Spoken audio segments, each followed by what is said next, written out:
And go back to the living this area. Now for a little rest after breakfast. This is the life. Wait a sec. Isn't something important supposed to happen today? Oh, today's our big day! We're supposed to leave the Fortress of Mirapede! Come on, we've got to go complete the release procedures now! Alright, time for the business.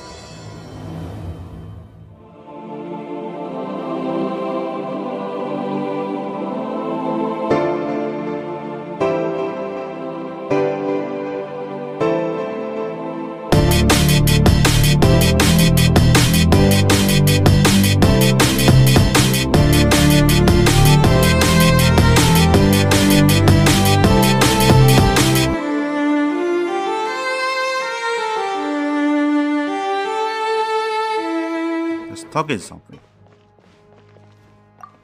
Alright, let's tell her. Please, sign here. This document will be effective immediately upon signing, and you two may exit the Fortress of Mirapede via the regular channels. It's been so long since we've been to the surface. Let's hurry up and... Huh? Uh-oh. What's happening? It's shaking.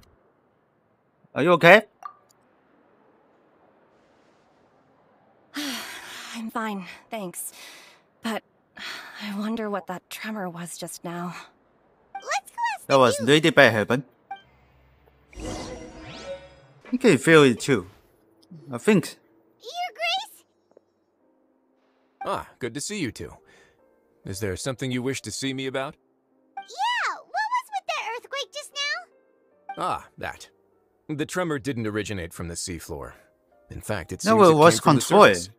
Over the years of serving as the warden still here, not I've developed finished a yet. sense for I distinguishing have no idea. between what occurs on the surface and what occurs underwater. Besides, the seal that Monsieur Neuvillette set in place won't fail so easily. So the fortress is okay? If you recall our last incident, if there really were a problem, there would be crowds of inmates in a panic right now. Huh, you've got a point. Okay, seems we need to get back up to the surface and ask about what happened. By the way, do you know what day it is today? I believe today is this month's pipe cleaning day. Wait, Pipe seriously? cleaning day. Actually, today is the day we say goodbye to the forces. Ah, yes. Have you completed your release papers? Yep. It's you two. Are you leaving now? That's right. Today is our Yeah, last day we are in prison. leaving. But now that Paimon says that, it doesn't feel like we were confined here. It's actually been pretty nice. A lot of people have helped us out. Oh yeah, Paimon feels fond of this place now. Then be sure to come back and visit. I'll miss you. If She's you've missed signed us. the release papers, then you're free to go. The guards will escort you out. You're not going to see us off? I knew you'd Okay, ask. the guys escort Alright, us sure. out for Let's this go. area. Well, you actually agreed. No worries, you must be busy. Paimon was just joking. Ah, so you do have a polite side, I see. After being down here for so long, I imagine you must feel like you're lacking companionship. Shall I come along too? No, that's alright. It's not like we'll never visit again. Yeah, don't worry, we'll come back to see you. Paimon really likes the cafeteria here. The chefs sure do know how to make good grub. I hope you won't be here as convicts the next time I see you. We'll do our best to stay out of trouble. Well, it seems our work in the Fortress of Mirapede is finished. That's the end of another chapter in our journey. And since Neuvillette was the one who asked us to come here, we should probably go report to him now. Next up, the Palais Mermonia. Hello, Moya. see Monsieur Neuvillette? Please pass on our kind regards. I'm sure just your regards will do, no? I believe it would be the polite thing to do. You're right. I've heard the Palais has been terribly busy these days. Tell him that I hope he hasn't been overwhelmed by the recent string of troubles.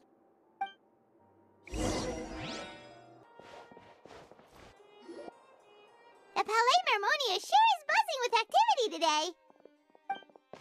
Halt! Huh? Oh, it's you two. Apologies. You Monsieur forgot Nicolet us? did say you'd be welcome at any time. Excuse me, would you mind helping me take a look at this report? I'll be right there. Sorry, I've got my hands full here. You can see yourselves in. Everyone's so busy. Seems a lot has been happening.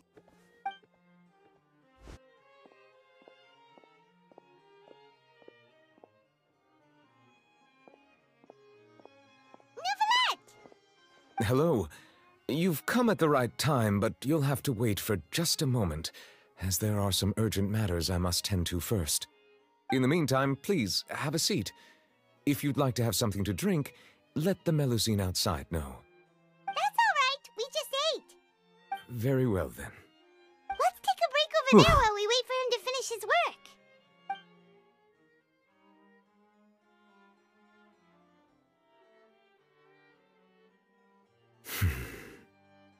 All right. But I should wrap things up for now. Something's Are you done with your work? about it. Yes, sorry to keep you waiting. Today should be the day you were released from the Fortress of Meripede, and it appears that you've managed to complete all the release paperwork. That's right, and we came here to see you right away.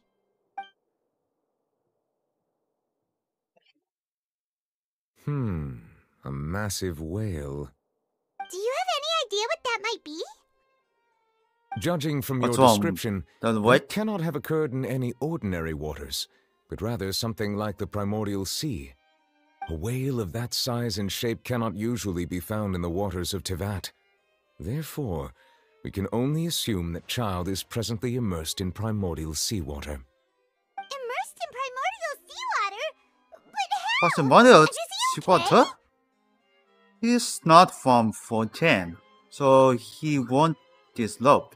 Most people wouldn't be capable of entering in the first place. I'm not completely sure how he could have gotten there myself. This is the first time hearing it. There's something I would like to ask you about. Yes? What is it? What was the terror we felt earlier? Ah, right! Paimon felt it too! We asked the Duke and he said it wasn't from underwater, so we figured you might know something about it. It turns out that I have just received a report about this particular matter. In fact, that's exactly what I was busy with a moment ago. The source of the So that's how channel the is here on the surface near knew Poisson. where it's so. After the shaking stopped, the water levels in the Poisson area rose at an alarming rate. The water levels rose? Oh no! What about all the people there? Fortunately, the water levels only rose for a short period of time, and have already returned to normal now. However, I still have a bad feeling about the whole phenomenon. If the change in water levels is connected with the leaking primordial This place is seawater, still bad. then the situation in Poisson may be much worse than it appears. Navia should be in Poisson, right? We need to go check on her! Yeah, Simba the Nuzla's headquarters is there. I would also like to go there as soon as possible, but I'm afraid I can't leave just yet. We must immediately formulate disaster prevention plans for the surrounding coastal areas to avoid potential catastrophes. I'll have to ask you two to go to Poisson first. I'll meet you there to check on the situation once Oh, I I know finish where to things get us here. for the plane. Sunk slider plane. There's no time to lose! Let's get going! Please be careful. Okay.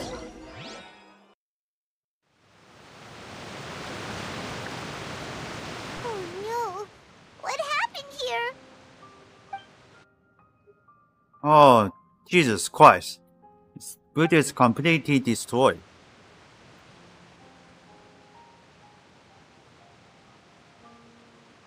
Navia should be around here, right? We need to make sure she's still... Paimon means we need to check on her.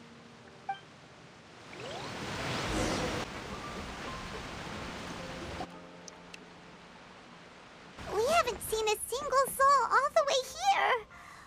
Oh, this is getting scary. What will I ever do now? Look, This clown and someone this at the climb roof on the over building. there. Just stay put. We're coming up. Watch your balance. All right, just hurry.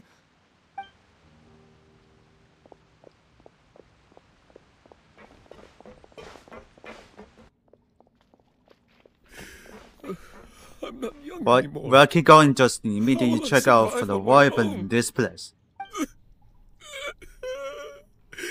My Desiree! Oh, he looks pretty sad. My leg! My leg! How could this have happened? It hurts! Just hang in there. Help is on the way. You can hold my hand if it makes you feel better.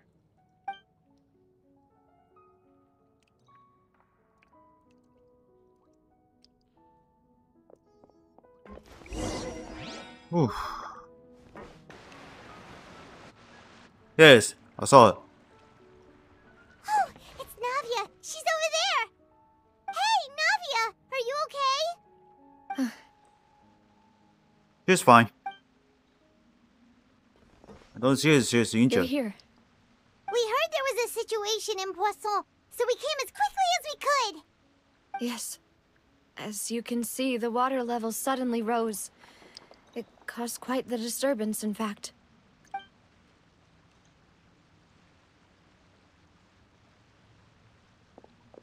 Demoiselle! There was a wounded resident next to a building southeast of here. We've already transported him to safety, but we've run out of medical supplies. He's wounded? How badly? He fell, so it's probably a broken leg. Oh. He's pretty shaken up. When the What water the hell? level rose, he desperately climbed up to the roof. Once the water receded and he saw the ground, he became terrified and eventually... He jumped down then. Find the leader of Squad 1 and tell him to take the wounded resident to see a doctor. He should know where to go. Understood. I'll take over his search and rescue mission in the meantime. All right. You'll be in charge. Yeah, I'm this sorry. quest is just really Where were bad. we? Because The the situation in Poisson? because the puzzle. Right. Allow me to explain. A little earlier, we suddenly heard a loud noise. At first, everyone thought that something might have exploded in the waterway. Then what's this? What's that? Before we knew So Water started we pouring low. from Damn. everywhere. The rushing water seemed a little odd, almost like the unique color of primordial seawater. Some people didn't realize the danger and thought it was just ordinary water. leaking And from this somewhere. voice is let me go. Everyone on the street That who was happened to normal. be close to the water didn't have a chance to escape. As the water levels rose, they suddenly disappeared. Those who realized what was happening started to flee in a panic, desperately trying to get to higher ground. Many were injured in the stampede, and some people fell from significant heights. The Spina di Rosula initiated rescue operations as quickly as possible, but there have been a lot of casualties. Fortunately, the water began to recede after some time, and the chaos came to an end. The water that flooded the area contained primordial seawater, so the lower levels of Poisson are still hazardous. To ensure everyone's safety, I've asked the people there to leave as soon as possible. No one knows if this could happen again. We just need to evacuate All we can immediately. do for now from is the try puzzle. our best to help evacuate the residents. We still haven't completed the head count, but we'll have some numbers soon. How awful. And all of this just came out of nowhere. It was quite frightening indeed. I only wish that everything that just happened was a bad dream. Is there any way we can help, Navia? Yeah, we are here to help. Thank you for being so willing to help in a moment of crisis like this. You don't know how much it means to me. I really can't express how grateful I am. Don't say that, Navia. That's what friends are for. By the way, where are Mills and the Sliver? Demoiselle! We've got a situation here! Oh, I'll be right there. Sorry, I need to go for now. And out she goes. Seems it might be a while before she can take a break.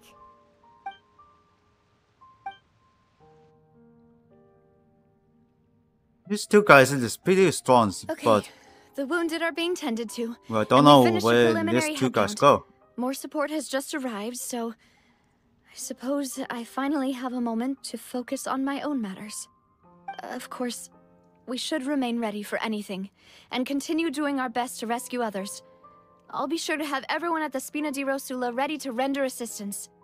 Traveler, Paimon, would you two accompany me to my father's grave for a moment? Huh? Right now? I understand. Thank you.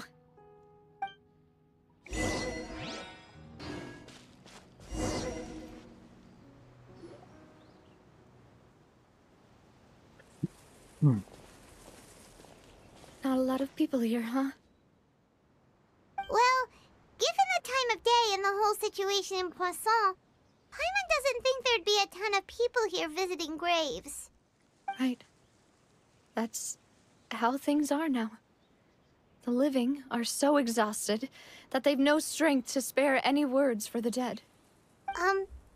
Navia? There's no need to push yourself so hard.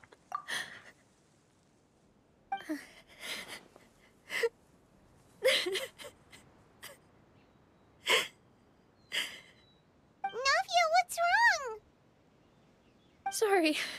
I just... Malus and Silver... They won't ever come back here again. What should we do, Papa? Huh? What happened to them? I'm sorry for you, Luz. Everyone agreed on the rescue plan, but still... I was the one who initiated it. They were helping evacuate the residents, but they couldn't leave in time. And they were caught in the seawater.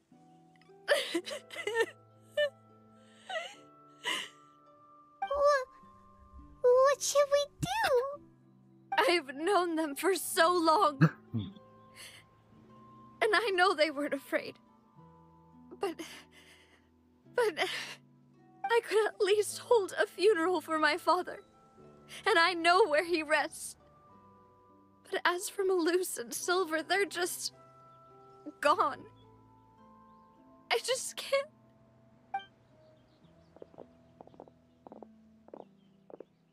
Everything looks so clean after it rains. Yeah, Even the before gravestones. Malus, I didn't expect that you'd Liver enjoy is a still glass alive. of red wine in front Now of Master Callus's he is grave. gone. I can understand. Besides, the scenery here isn't half bad. See, it's not just me. These two guys I rescue always her. want to bring Liver, something when I visit Papa. protecting her. Sorry. Perhaps we might even have a picnic. He wouldn't be angry, would he? Ah, how could Master ever be upset with you, Demoiselle? Yet the cemetery is the home of those who have passed, is it not? Everyone ends up here sooner or later, no matter who you are. Buying yourself a plot in advance, are you? No need yet. But when I do, I hope you'll let me be buried beside Master Callus, Demoiselle. Hey, stop joking around. I'm quite serious.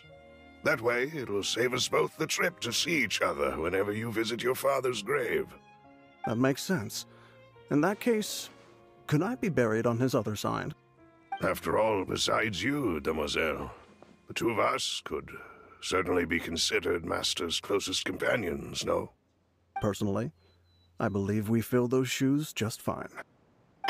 Why are you bringing this up all of a sudden? Seriously. All right. I'll remember your requests. But I'd really prefer not to talk about this stuff. And what do you mean by saving me a trip? I'd make the journey even if I had to visit you two somewhere else. I'd promised to let them rest in peace here. But here I am breaking that promise. I'm sorry for letting you see me in a mess like this. I don't usually cry, really. Paimon doesn't know how to help you feel better. But, well, she understands how you feel. I had always thought I could make my wishes come true. But Now that I think about it, that never solely relied on me. Many things no can idea only be accomplished what with should I someone do else's help. with protecting Malus her. and Silver have helped me so much. So they want the two By contrast, security guards. I could do nothing for them. I'm so sorry. You can spend as much time as you need here, Navia. We'll stay with you. Yeah, we're here for you. Thank you. Right now, you don't know how much that means. By the way, you can have a look at this. It's a list of victims from the incident that took place here. Obena, Khan, Burnett, Giverny, Francine, Karina, Daisy Ray, Joinville, Jolianne, Esson, as well as Malus and Silver. 12. So, everyone That's else too is many. safe. But still... It's okay. I know what you're thinking. And you're right. Pama, fortunately, We Pama lost still Malus remembered. and Silver. But we were able to save more than we anticipated. The overall outcome indicates that the cost was worth it. No one sacrifice is truly necessary. Right! Don't think that way, Navia. One person might be saved at the expense of another, sure, but that isn't something we should ever consider a trade. Malus and Silver were not the price for saving anyone. They're heroes. You're right. Thank you, Paimon. What you said just now was pretty amazing, actually. I'll remember your words. Oh, really? Seems you've become more eloquent in the time since we last met. That's the best for us. The knave? What Knave. are you doing here? Is everything going well on your side? Yes, my people are carrying out the mission according to your request. All the residents Oh, of so this is Warsaw a have been pile. evacuated, and we're preparing to relocate them to higher ground. As for these supplies, we have everything taken care of. There is no need to worry. Thank you very much. Wait, do you two know There each is other? a victory, but We just met Here's recently. Right, Miss Navia? Usually, I would call this a coincidental encounter, but that doesn't quite fit this time. Besides, it never even crossed my mind that a Fatui Harbinger would come looking for me. Thanks to the Knave, Spina di Rosula you see? received generous support from the Fatui, which allowed us to complete Science the is rescue right. and evacuation work so quickly. Mutual aid is essential to fostering positive developments. We were already in the area, in any case, so it was nothing. That said, I must say that you're a lot sharper than you let on. I'm sure you understand what I mean. I apologize for all the ways in which I tested you previously. We've never worked with a Fatui before, and it's extremely important for us to know who we're working with. My subordinates have reported that Fatui soldiers have been observing water levels and taking head counts in various locations. I hear that they've also prepared a large amount of emergency supplies. I'm quite surprised. This is nothing to brag about, nor do I intend to. It is simply the way of powerful organizations to act forcefully, whether they are doing good or ill. You've witnessed that firsthand, in any case.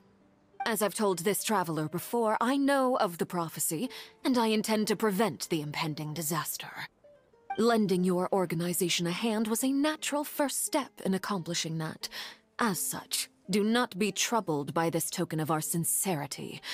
Perhaps one day, you'll also be able to help me in the same way. Without your help, there would have been many more casualties. I won't forget your kindness. Furthermore, I sincerely regret what happened to Malus and Silver. I only wish that my people could have arrived a little earlier to prevent this from happening. Don't say that.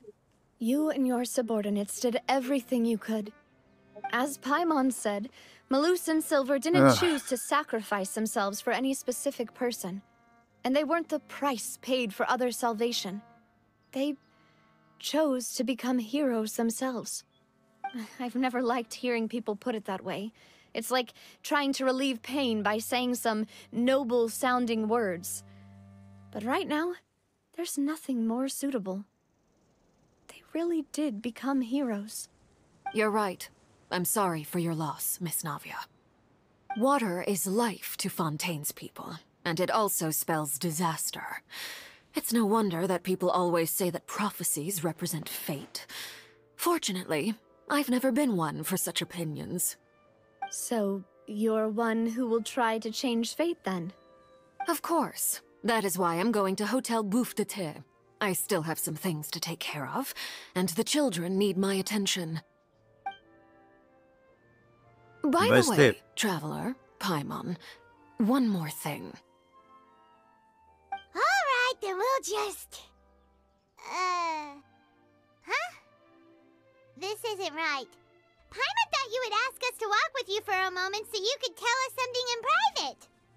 That is a clever and useful conversation technique, which I do like to use when necessary. But there's no need today. It would not hurt to have Miss Navia listening in. Traveler, I'm sure you remember that I said we could work together when we had the chance. You and I both know that there may be issues with the Primordial Sea. Previously, it was the Fortress of Meripede's sluice gate, and this time it was the water levels in Poisson. These are both signals. So the time for jolly cupulations has come? Indeed. Allow me to share the latest intel I've received from the House of the Hearth's intelligence network with you. During some recent investigations, a child claimed to have discovered some ruins near Poisson. The ruins date back to ancient times, and seem to be worth investigating in many ways. Judging by the dating of the ruins, they may be related to the prophecy and the coming crisis. The situation is becoming more urgent, so any pertinent information will prove extremely precious. I guess? My people initially came to prepare for ruin exploration. Unexpectedly, this disaster struck, and at present, we're all busy prioritizing the rescue effort. So that's why the Fatui were already in Poisson. I wanted to take the children along, but unfortunately, Linny, Lynette, and Fremine have all been dispatched to higher ground to assist affected residents. Linny told me that outside of the house, the person they trust most is you. Which is why I want to give you this task. Are you sure this will be okay? The House of the Hearth's members see each other as family, but Linny, Lynette, and Fremine said that they also see you as such, even though you are not from the house. I'm sure you already understand how earnest they consider their friendship with you to be. Oh, that somehow makes Paimon feel kinda happy. The intel I just shared about the ruins could fetch a high price. But since the children consider you family, it's only natural that I freely share it with you. Got it! So all we gotta do is go to some ruins, right? We can handle that. Excuse me, but may I tag along? You wish to join, Miss Navia? But are you sure you're up to exploring some ruins? You need to rest. Well, I'm sad, yes. But I can't just go back and plop myself into a chair by the roadside and do nothing. There's no point in being depressed while we still have a disaster on our hands. As my father's successor, I must live up to the hopes he had in me. Besides, I'm also doing this for myself. I need something, a distraction, to keep my mind off Malus and Silver. Since you put it that way, I have no objections. What do you say, Traveler? We'll go to the ruins together. All right. The ruins are to the south of Poisson. Here's the map. Okay, the three of us will handle it. Come on, Let's give us the map. Get going. And doing this on the Poisson. Oh, I see them. So, are these the ruins the knave was talking about? Whoa, talk about old. They seem to be pretty ancient, all right. Let's go in and have a look. Just be careful. Alright, Amia. Alright, here we go. this place has also been contaminated by primordial seawater. Yeah. And a lot of it, too. A Fontanian would most likely dissolve the moment they fell in. You should go back to 17, Navia. Right! You can't go down if there's primordial seawater. It's too dangerous, and it won't be any help for you to just stay here. Don't get I'm wrong. We're not saying you're useless. It's just that... No, you're right. I can't do anything in this situation.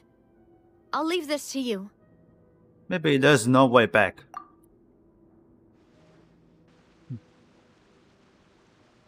That complicates things. Maybe the only way left is forward. In that case, do you want to wait for us here? The water levels here are unstable, and there's a chance the water will rise. So staying here wouldn't be safe either. I'll go together with you. Perhaps we'll find the exit just up ahead. Seems like there isn't any other option. All right. Come with us for now then, but please be careful.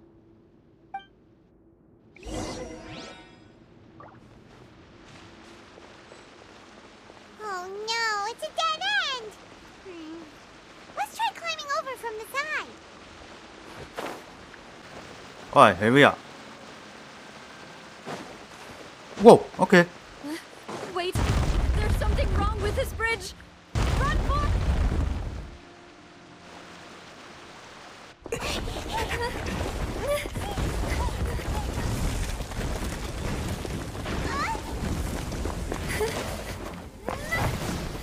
Uh-oh.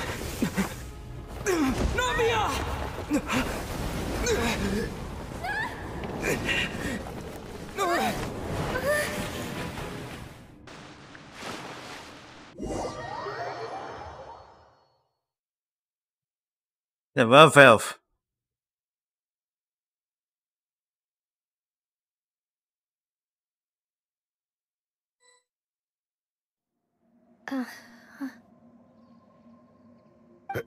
Demoiselle? Huh? Demoiselle, what are you doing here by yourself? Would you be standing here till dark if I hadn't come to get you? Maybe she just wants some time to herself, Malus. Hmm? Oh, was I sleeping? Yes, it would appear so. I must be tired. That's quite possible. However, you were the one that suggested we go out for a walk. Oh, right. I nearly forgot. It must have slipped my mind when I dozed off. I haven't had a nap today yet. This is a familiar feeling, yet something's a little strange. Is something the matter, Demoiselle? Oh, no. No, I'm fine. I was just trying to recall why we came out for a walk. Do you remember Mr. Giverny? He'd requested our help before with foreign merchants who had a debt dispute with him, and we'd resolved the matter not long ago. We were headed to see how things were going with him at the moment. Ah, right. Yes. I remember now. Oh, Miss Navia. Ah, Mr. Malus, and Mr. Silver, too. It's good to see all of you. How have you been? I've been great. Thanks to your help, those bothersome merchants finally realized that I wasn't the one they were looking for. Why, I wasn't even the guarantor for that person. They were knocking at my door day and night. Even my neighbor, Obina, was getting fed up with them. Sometimes force is required to calm someone down and get them to listen to what you have to say. That's right. Oh, by the way, Burnett, what was it that you wanted to give to Miss Navia again? Oh, yes. One moment, I have it right here. Miss Navia, these are some flower seeds that I prepared. Please take them. They're a very good variety, and they'll become very big and beautiful once they bloom. I don't know what we would have done without your help, so this is a little token of our appreciation. I hope you won't refuse. Ah, did you cultivate them yourself?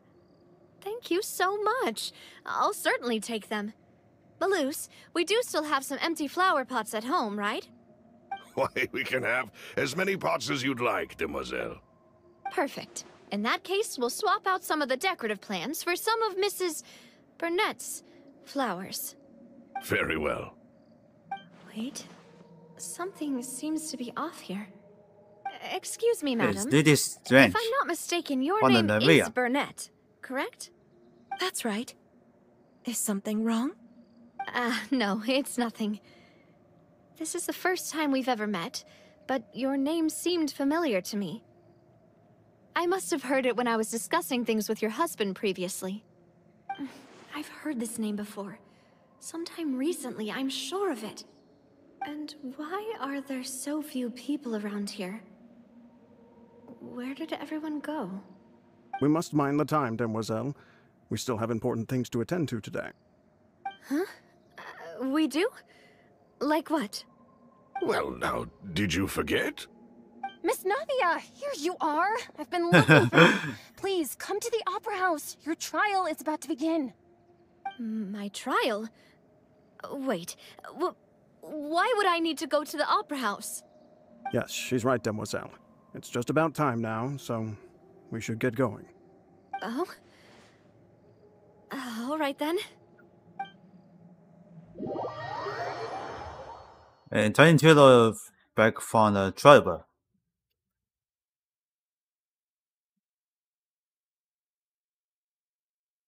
Look, it's Navia. She's here. Oh, never mind. And her two attendants are with her. Goodness, everyone's finally here. There sure are a lot of people here to see the trial. And they all seem to be oddly excited about something. I even know some of these people. Karina, Desiree, Joyville, Jolien, Essen. Why are so many people here?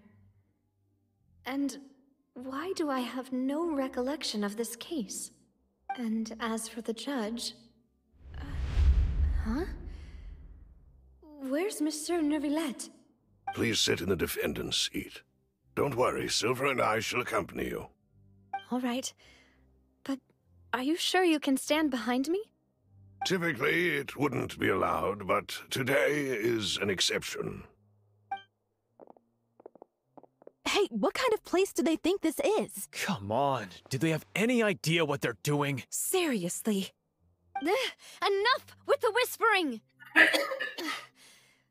Could someone please tell me where Monsieur These people Neuvillette is not off. and why I'm standing trial? My dear Miss Navia, have you not yet realized what you've done? In that case, allow me to explain.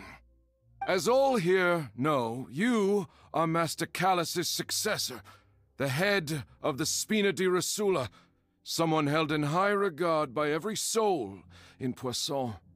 After you took over the Spina, you treated all of us just like the late Master Callus had.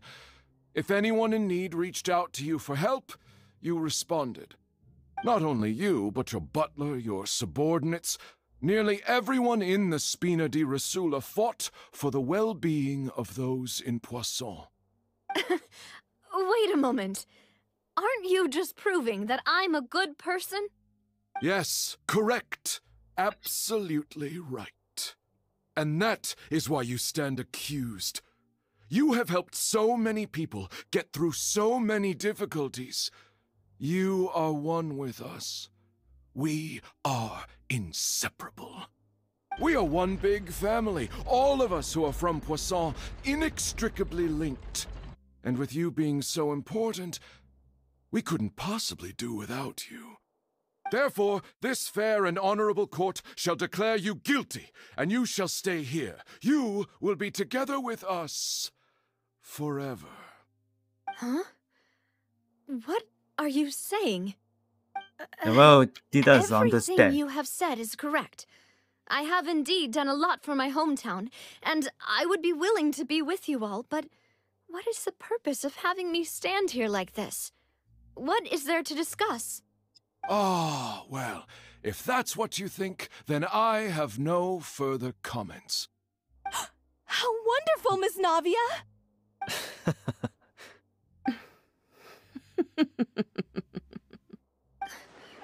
I know all these people. Why are they laughing? I seem to remember now. Yes, I get it. This trial is... Wait just a moment. This isn't right! Malus? What was that, Mr. Malus? Our conclusion is very clear and unanimous. Let the court judge her now. She's guilty! Stay here, Navia! You're one of us! Demoiselle, don't admit guilt. This trial means to keep you here forever. I wish to exercise my right to defend Our Lady. Mr. Joinville, you only know of Navia's goodness, but nothing of her utterly independent mind. She was born a free and independent spirit. She has never been tied down by anything. Indeed, even the death of Master Chalice couldn't stop her. Her actions cannot serve as proof that she identifies herself as part of any group. She merely acted as an individual, extending her hand to help others. Please do not mistake her actions as being otherwise. Really? As an individual, you say? Don't forget, we are all Fontanians here. This is the nation of justice, the nation of Hydro! Even if Miss Navia only voluntarily rendered her assistance, that doesn't change the fact that her beautiful soul must return to everyone. Water accepts all, blends with all. It will surely accept her kindness. Everything is measured here in the nation of Hydro, and in the end, everyone shall meld together. Thus, when a unanimous opinion emerges, that opinion represents justice. Now, I speak for everyone. Our opinion is consistent. Navia should stay. We and Navia are one. And you would call this justice? Preposterous. You are merely jealous that Demoiselle still has a chance to exist as an individual. Have you forgotten how much you all once longed to become individuals, to become independent? Do you mean to defy our justice? Oh, if Jesus your Christ. Justice is flawed, then why should we acknowledge it? As you said, we can also have our own justice. Silver and I shall defend Demoiselle. And that is how we will enforce justice. Ugh, my head... it hurts. Demoiselle. Silver... So this is like on my head is spinning. All I can see is stars swirling in front of me. I remember now. Everything that seemed odd from the very beginning. Karina, Desiree, Joyville, Jolien, Essen, and Mr. Giverny and Mrs. Burnett, who we met earlier. Even Malus and Silver. I don't want to admit it, but they're all dead. Don't be afraid, and don't admit guilt. We will protect you to the very end. Absurd! Who are you to say that she cannot be judged? We are the majority, and in the nation of trials, the majority is absolute justice. We are the will of all. Don't let them escape! We shall keep Navia here with us! Mr. Malus and Mr. Silver, must you be so stubborn? How could the two of you possibly hope to stand against the collective? Do not resist. This judgment is fair and just. Navia belongs to us. After all that happened, she should not be left alone in Poisson. What are you saying? No more excuses. He says we're jealous. Damn, this is so many for them. How could she possibly be an independent individual? What's with these people? Who's jealous of her? She belongs to us. Miss Navia, she... Silence. Oh, Navia is over there. That's... Monsieur Neuvillette. Such commotion is prohibited in the court. The accusations you just presented are nonsense and cannot constitute a proper trial. The court will adjourn for the rest of the day. In Oof, this, I which shall hear no never is objections over here. from any unauthorized Or party. leave. Our thanks, Monsieur Neuvillette. Please leave with me, Miss Navia, while there is still time. But... Go on now, demoiselle. This is your only chance to leave this place. What, can't Well, bear to we leave can us do it. behind or Just something? tell her for the number event. Loose. My apologies. I couldn't resist making one little joke once I realized that this shall be our last goodbye. Malus. Silver. Quickly, you must come now. Goodbye, demoiselle. Farewell. Two heroes protecting the rest is disappear.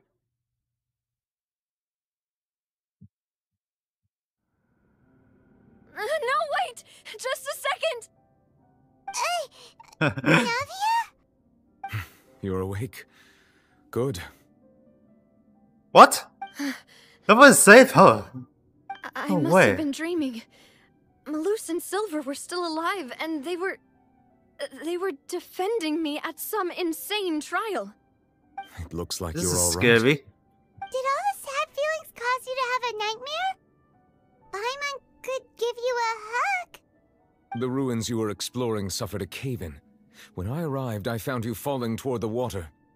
You were just about to be dissolved within, but I What is it? think I saw 2 Oceanids protecting you. It was only for a moment, perhaps even a fraction of a second, but they gave me the chance to retrieve you. Were it not for their intervention, I would not have been able to rescue you before your consciousness Yes, dissipated. the well has no idea. Wait, did How you say did nobody Oceanids? just immediately You save mean her? like what happened with Vache? So people that are disturbed became Ocean? Perhaps those 2 Oceanids were the people Ocean. you saw in your Sorry. dream. I always told them that they didn't have to protect me. To think that they'd keep doing so even after death. Please come with me. Or you follow the number event. Neuvillette, are you okay? Oh, I am quite all right. Perhaps there's something we could chat about? Why do you look so stiff all of a sudden? Oh, Paimon knows. You're the type who feels awkward when there's nothing to talk about, right? I merely thought that we should give Navia some time to herself. Huh? Why didn't you just say so then? Don't you think it's even more awkward to call us over like this and then have nothing to talk about? I suppose so. By the way, since Wayne sent her regards. Ah, Sigewinne. I hope all is well with her these days. Her work in the Fortress of Meropide has not been too much for her, has it? No way, don't worry. She's doing fine down there. She's an amazing head nurse. I see. Well, that is good. I have always worried that Sigewinne would need a lot of time to understand the world of humanity, just as I have. Oh, and the Duke also says hi. Even though Sigewinne made him do that. He hopes that you haven't been overwhelmed by all that's happened lately. Thank you. I have indeed been busy lately, and I also hope that everything is going well in the Fortress of Meropide. He still doesn't know what to talk about. Let's chat about something else then. What do you expect here, Paimon? What should we talk about? So, Neuvillette, you're probably quite the swimmer, huh? Yes, of course. This isn't going anywhere. Let's try something else. How did you find these ruins? Did the knave tell you? Yes, in fact. Oh, I had arranged to meet you in I never Passant, tell but when I the arrived, wait. I discovered that the Fatui were helping the residents evacuate. They had even transported a large quantity of supplies to the area. Amid my astonishment, I ran into the knave, and we had a chat.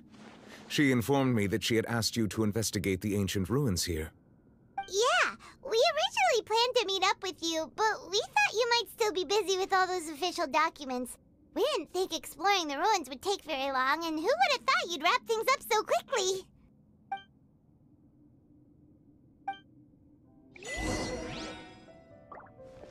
I'm sorry to have kept you all waiting like that. I'm feeling much better now. I guess we should get going again. Will you come with us, Monsieur Neuvillette? Yes, if you wouldn't mind my company. Another one joins the party! Let's get going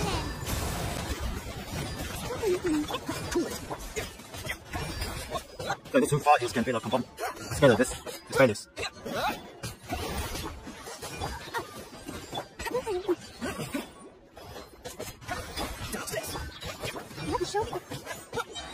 We go.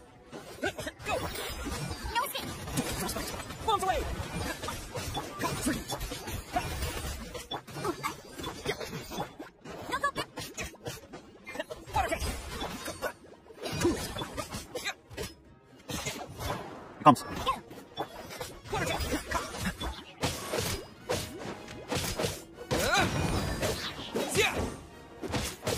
Oh, you're almost dead. Dodge this. Oh, he's dead now. Oh, let's just. Oh no, another unstable path. Watch your step.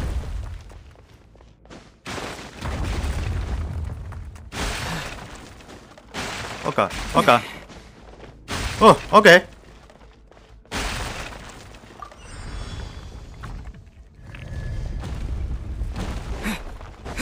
Watch out! There are rocks falling over here! Oh my god. Ready, go! This moment will be frozen. No one Oh, I will escapes fit my this sight. 3 pages.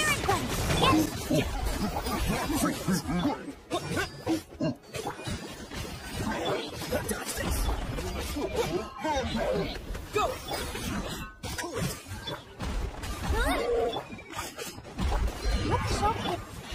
Go. So slow. No escape.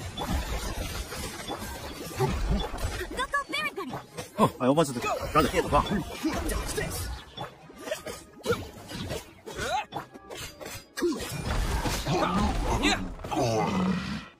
Oh, I think it's finished. Let's keep going. Whoa, okay. It seems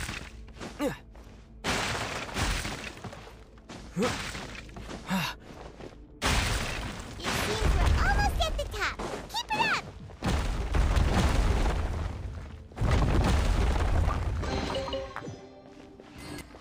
While we defeat him.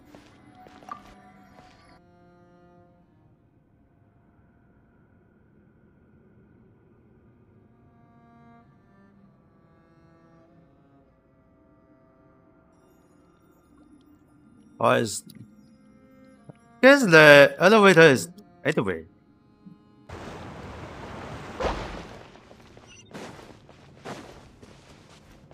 Guess this is place. The door is closed. Looks like we've reached the end. This is the place. There should not be any other hidden spaces in the vicinity. The path sure had some twists and turns, but it turns out that this place isn't actually that big. There seems to be something on the wall.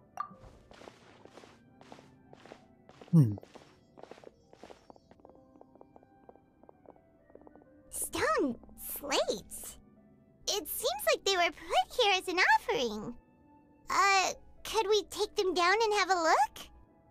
Perhaps we should just leave them be for now. There are 4 locations in total, but only 3 stone slates. The slate that should be in the first empty spot is missing. The surrounding walls also show signs of damage. There's something written below. Let Paimon see. Reason dictates that this nation be destroyed. I shall record the history of its future here in its past. Say what? It feels like someone left these slates and these words here for a purpose. But does he mean that Fontaine should be destroyed? That would fit the circumstances dictated by the prophecy, yes. Indeed, the slate's contents correspond to it. Take the second slate, for example. There's a person kneeling here. She seems so dedicated. And there's a whole bunch of other people behind her doing the same. She's facing this... what is this? Some kind of island in the sky? And is that Lady Farina in the third image? Did the Hydro Archon fall into the water? And is that a ring of people around her? Paimon doesn't quite get it. Are they all in the water? The fourth image. Where is still holding? I know this one. Use the this exactly matches the content of the prophecy. The people will all be dissolved Just into didn't the drop waters. It's fine. And only the Hydro Archon will remain, weeping on her throne. Yes, yeah, do seems too much.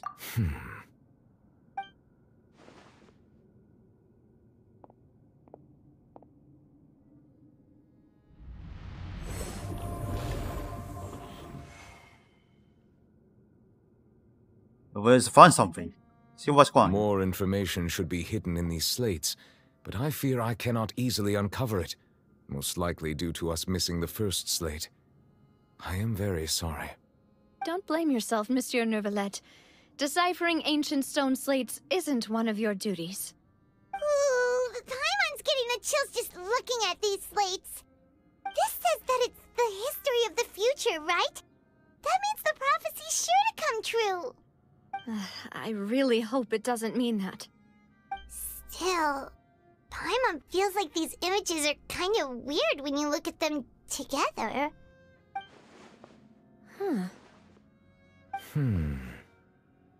Well, thinking about it, the issue is the order of the third and fourth image, right? That's right! If the images are in chronological order, shouldn't the fourth, the waters drowning Fontaine, come before the third, where the Hydro Archon herself falls into the water? And yet the order is reversed here. What scenes are the people in the image first scenes too? If we go by timing, Lady Farina only emerges in the third image. That means that the person in the second image might be the previous Hydro Archon. Egeria, then. We're still checking for the image. But her appearance here does match the records. The previous Archon kneeling before the floating island in the skies, as if confessing a sin. Did she herself commit that sin? And if not, why would she be in such a posture? Also, I'm still wondering why these ancient stone slates are here at all. Judging from their contents, could this place be the origin of the prophecy? Does that mean that someone, or some people, once saw these slates? But who would have created these slates and left these words here? It seems that any further clues will have to come from Farina. In that case, there's no time to lose. There's nothing else to be gained here, so let's head back first. Yeah, we better get somewhere safe for now.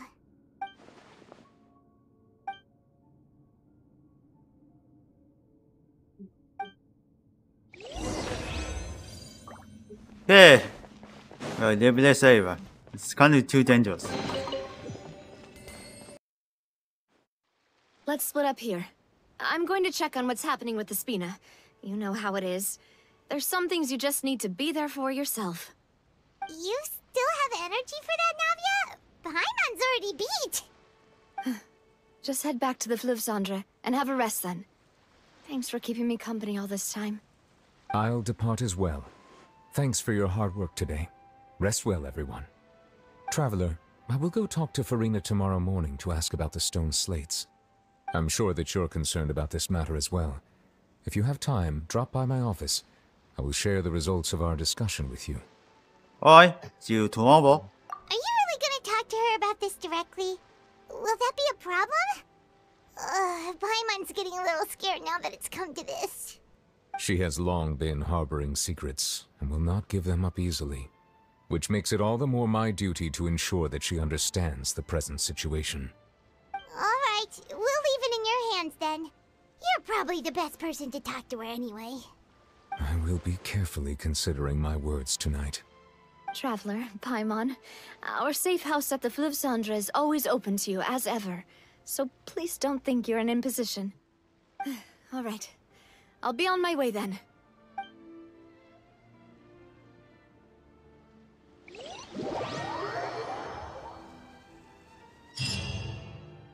Why we're heading on to over here?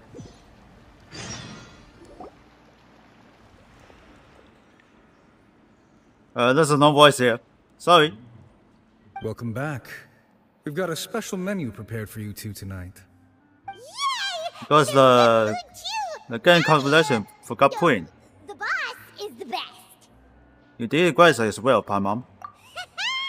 Ooh, desserts. Nice. These are all Paimon's.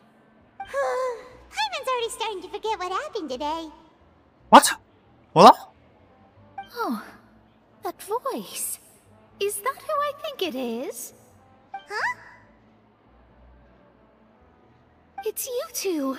What are you doing in Fontaine?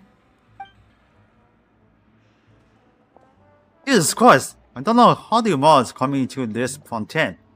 Mona? Did the stars not tell you that we might meet here? Seriously, nobody just uses a scry glass whenever they've got time to just see who they'll meet on the road. Still, we didn't expect to see you here. Jesus. Wait, you're not a Fontanian, are you, Mona? Well, I have some business to attend to here, so I booked a hotel in the city. I was just out for a stroll when I bumped into you. Quite unexpectedly, if I might add. Why did you think I was from Fontaine, though? Is that because Magistus doesn't sound much like a Mondstadter surname? Yeah, let's go with that. Well, I used to have my own that surname, interesting. which is, Well, well, some good. other thing. Either way, Well, the we old made hag it told me more when she took me like- as her disciple that the first step to being a great astrologist's pupil was to change that name. There was nothing for it, really. She really is amazing at astrology, so I changed my name to what it is now according to her wishes. To my surprise, however, Magistus is not the name of some ancient house or clan. It isn't? Nope. Although it is used by us in place of surnames, it generally just means great. Wow! Imagine including a boast in your name. Wait, are you gonna have to put that into your genealogy as well? I reckon so. In any case, I'd give my disciple a name like this as well, if I were to take one. May I ask why your master's name is Astromancer Barbeloth Trismegistus. ABT? Whoa, Damn. that's a long one. Does it also mean great or something? My name means Mona the Great Astrologist. As for the old hag, hers is, in plain speech, the thrice-as-great Scholar of the Stars. Just take it as a title specific to astrologists. Thrice as great? That's so petty. I know, right? That's just how she is. She used to call herself Magistus, actually, but once she took me in, she changed her name to Trismegistus. Talk about excessive. Magistus is thus the calling card of our school, so to speak, which makes it about the same as a surname. It's all right if you don't get it. You can look into it further should you need to study astrology more deeply. How about triple status travel? But anyway, you're not Fontanian, are you, Mona? You're from Mondstadt, I didn't right? say you, Paimon.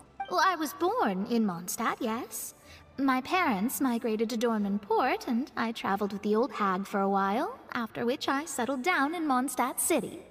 Oh, that's a good thing then. At least we know you won't be dissolved by Fontaine's waters.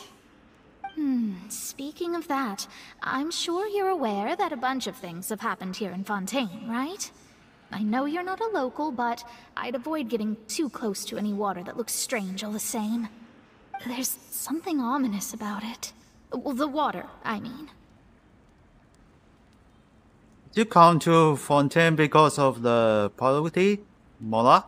That was the main reason, yes. Just a while back, the Steambird invited me to take part in a panel and speak about the circulation of the prophecy as an astrologist. The invitation was sent quite early on.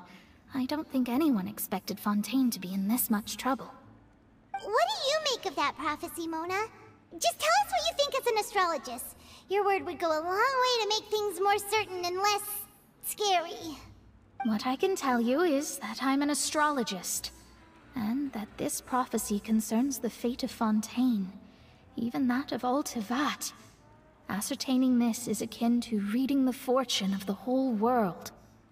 I'm afraid that this is not something that just anyone can do.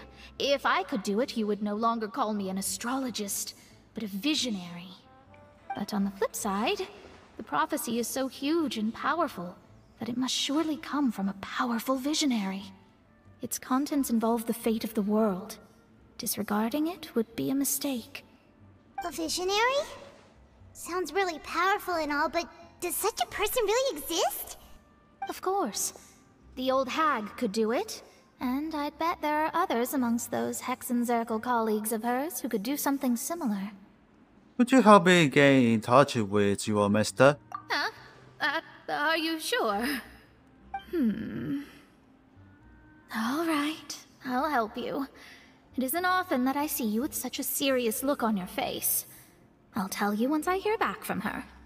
Thanks, Mona. You're amazing as always. Oh, well, this is something only I can do after all. So yes, your praises are quite welcome. That's the greatest of astrologists for you! Of all the people we know, you know the star's the best! Indeed, indeed. That's the spirit. Oh, sorry. I came to see what all the commotion was about. If there's anything you need, do not hesitate to inform the Spina di Rosula. Oh, whoops. Guess we were getting a little too carried away there. Well, I'll go tend to my own business now.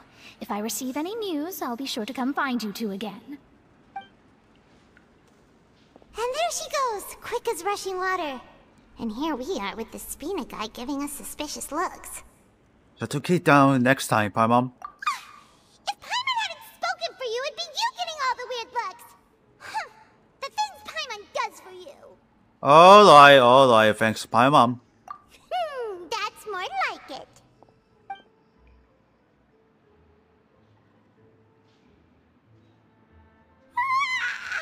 Good morning. To be honest, Paimon's still feeling kind of sleepy. But it's time to get up, Traveler. We agreed to go see Neuvillette, so let's pack it up and get going.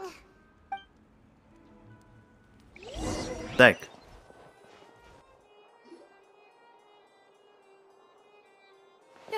You're here! Finally! Is something wrong? Monsieur Neuvillette and Lady Farina, they seem to have gotten into a dispute. Please go see for yourself. What does she's afraid? Oh, this.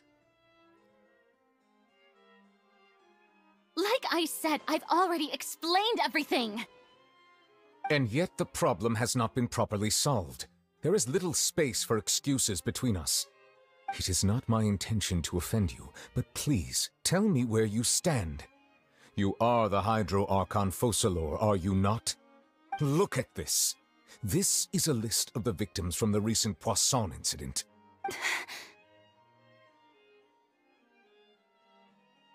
You mean... they're all... We did not arrive in time to avert this disaster, and I will not have it happen again. I will say this once more. You must tell me everything you know. Yesterday, I found 3 stone slates in some ancient ruins near Poisson. Do you know anything about those? Seriously? You're questioning me like this is a court case now. I don't know anything about that. But you found them in some ancient ruins, you say?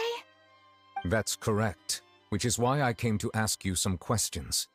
There should have been 4 slates, but one of them was missing.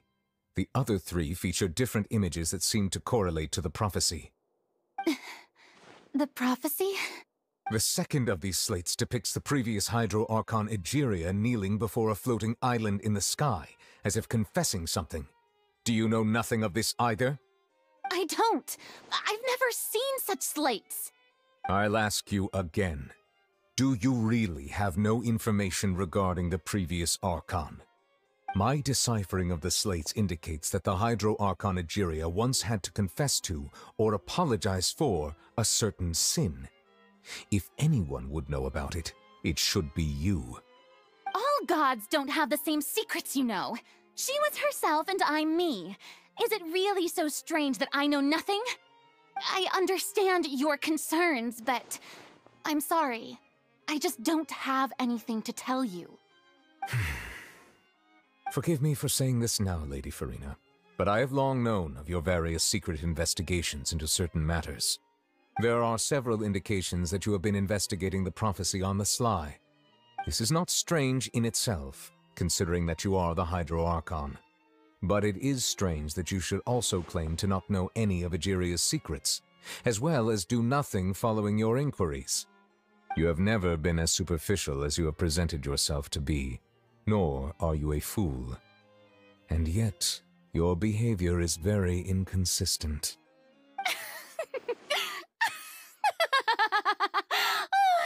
So you've been watching me all this time, have you? I didn't think you were that type. You... Well, since you know about my secret investigations, then you should know I'm actually working to take care of it. There's no point questioning or suspecting me. You're the Eudix, but you're still my subordinate. You should be following my lead. Just trust in me, you're Archon, and do as I say. Never mind whether you can truly convince yourself to or not. It'll all turn out fine. That's all I have to say. We do not discuss this matter again. Oh, the opera's about to start. Toodles! The voice still didn't say to do. Slow motion. Farina pointing notice out us there. standing by the door? Wonder what's up with her. She was smiling.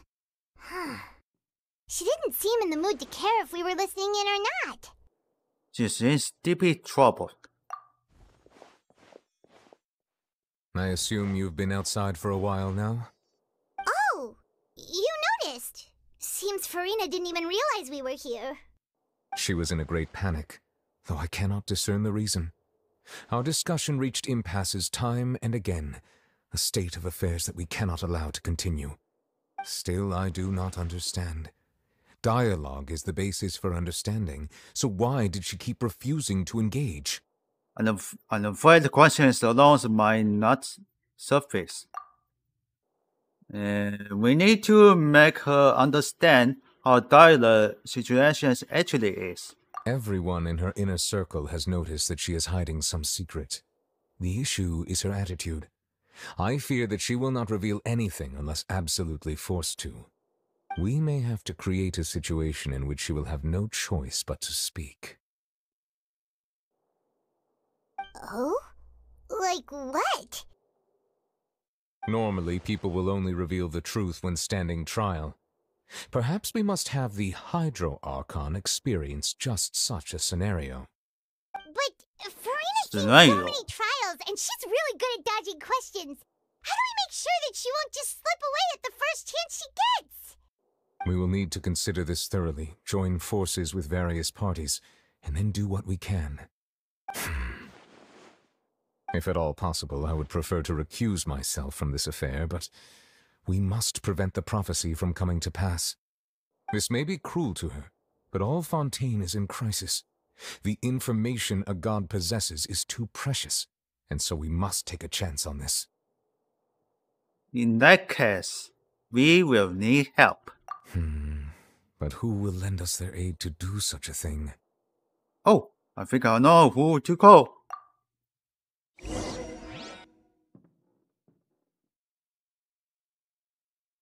And our body is quite poison.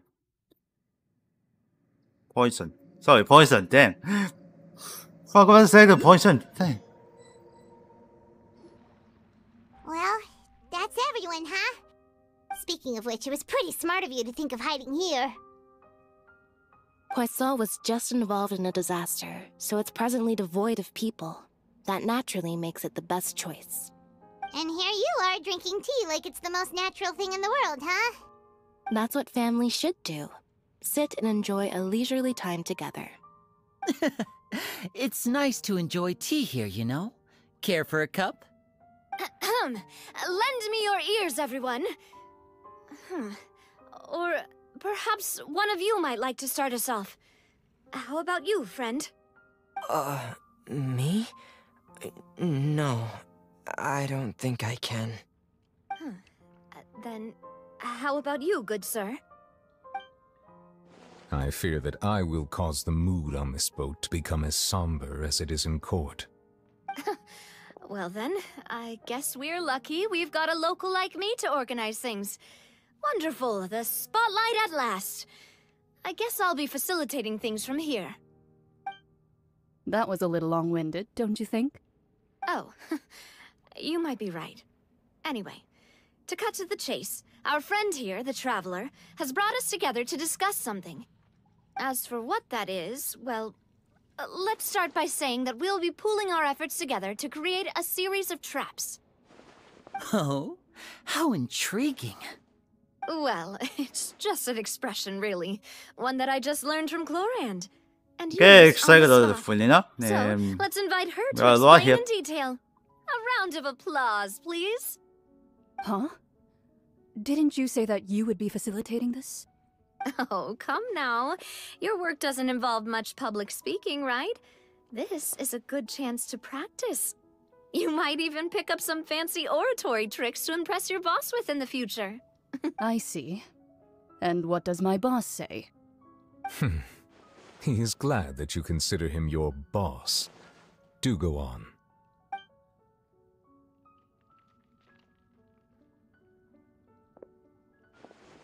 In that case, do any of you have experience hunting? Not that I recall. Fremine and I once used a wooden stick in a basket to catch wild rabbits when we were younger. As for Lynette, oh, right. You were sick that day, weren't you? I've also gone diving to catch some fish before. Does that count? I'm afraid not. You may or may not have heard, but Fontaine once played host to a group known as the Marechaussee Hunters. Though that was their name, they did not hunt animals, but rather various monsters left behind by the ancient dynasty of King Remus. Today, Fontaine's monster population has already thinned greatly, so the hunters have blended back into society, taking up arms in other lines of work. They even left a unique methodology of hunting in their wake. A trap comprises of the following components: bait, a trigger, and a containment device. Sometimes a lethal implement will also be necessary to deal with the prey. So, if we were to build a trap together, right now, what would you choose to build it with? For me, I would prefer something basket-shaped. Pigeons and rabbits will see the bait and naturally enter the snare. Our line of work requires a deft hand, and we're some of the best in the industry, so you can count on our techniques. You used some of those techniques while moving the people of Poisson, didn't you? My subordinates mentioned that you even performed some magic for the bawling children. Yes, and I even managed to gather some intelligence in the meantime. I'm quite the multitasker if I do say so myself. I'm afraid I can't claim that as my strong suit. I prefer more stable methods, like placing bait in the water and waiting for the fish to come within reach. That's the kind of method I would count on. Calm and steady. Exactly the kind of person who would catch loads of fish. And I can be their assistant. With discretion, I'm sure. I'd probably use some sort of mechanical animal. Papa once bought me some small clockwork squirrels, mice, and such. When placed in the forest, they can attract others of their kind. I remember that you liked those too, didn't you? I did. And that would be a good way to go about it. If they're realistic enough, animals of the same kind will follow them all the way to the trap. What about you, Monsieur Neuvillette? I fear I do not have any related experience. That makes sense. You usually solve problems directly, without the use of any such tricks. But I do have one more question for you, monsieur. If we were to create a trap now, how would you design it? I would like for it to be effective, but bring no harm to the prey. A more gentle trap would be ideal. Kind, as always. However, our intention doesn't necessarily change the containment device and the type of implement we need. If we wanted to kill the prey in one strike, we would need a powerful implement. However, that also goes for prey that must be captured and safely contained. Wait, why's that? Only a hunter who's a true expert at subduing their prey can snare it without harming it. The line that divides life and death is often exceedingly thin. So are we going hunting together? Huh. We hadn't thought of seeing ourselves as hunters. It kinda works, but maybe it's still not the best metaphor. If our means of capturing and dealing with our prey is to put them on trial, then the hunting metaphor is actually quite accurate. But we shall require much more courage than any hunter to judge a god, a being whose seat is an exalted throne. That's right. Oh, so that's what's going on. Sounds very interesting.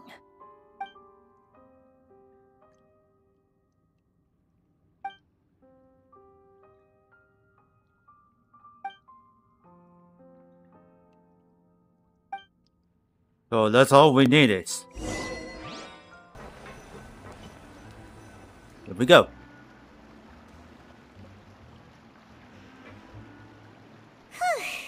It's been a tough few days, hasn't it? So much has been happening. Those meetings surely made me hungry. Paimon didn't think the meetings would go on for so long, but everyone seemed pretty fired up, huh? Paimon thought they'd be at least a little frightened. Well, Fremine was, now that Paimon thinks about it, but everyone else just looked a little surprised. Did you feel more confident after the meetings, Paimon? Well, it's hard to say. Paimon doesn't have any experience with this sort of thing. But with you around, Paimon sure will do great. After all, you're the most reliable person in the world, aren't you? huh? Is something wrong, Paimon? Did you just pour some tea? Paimon didn't notice you doing that at all. No, I didn't. Then what's that? Oh, what the? Never seen that cup before? Don't be frightened. I'm just joining you two for tea. I merely refrained from saying anything till now. What's that sound? Who's that voice? But there's no one here. Aw, have you forgotten me already? Wait, you are Wait, familiar. that's T's can From speech? the sky in Sumeru. The voice from the sky, I fear that description is wrong. Though, not completely wrong. You're feeling lost now, just as you were feeling previously. I sensed that confusion and thus came to you. Guiding people is an irresistible hobby of mine, after all. Who are you? What did you want with us? Consider me a passerby, just accepting a commission from my friend's disciple on a whim. Will fortunes perhaps come true? The prophecy. Yes, what has been prophesied will be fulfilled. You may use such things as the history of the future. What? Then is there any way we can stop it? I believe you have witnessed a failed attempt with your own eyes. Can everything in Tevat so easily be changed? Any more can there really be no expansions? So you've caught on. Just as prophecies are usually only the future as seen from the perspectives of the gods, could things be happening in hidden corners where the gods' gaze does not fall? Are the things that you shall see different from the fate that the gods perceive? What is she talking about? It all sounds really impressive and important and stuff, but it also sounds kind of scary. I believe that you understand, right? Some things are insignificant, but others you must reach out to change. Ultimately, Fate shall serve as your only guide, no matter what will happen in Tevat's future. All you need to do is to play your part. This was good tea, by the way. Thank you for your hospitality. Well, that'll be all for today. The voice. It's gone.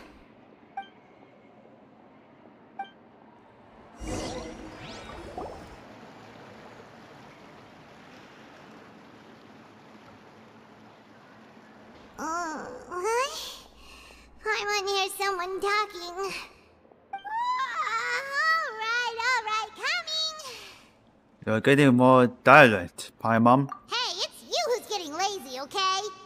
Well, I see I've walked in on some lively banter. How you been in this past few days? Fine, just fine. I went to take part in that Steambird panel. It turned out to be more interesting than I expected. Not all Fontainians are pessimistic about this. One journalist mentioned that sitting around and waiting for the end to come would be wrong, and that they should make their own rescue preparations. I agreed, so we had a brief chat with her. Did she have pink hair by any chance?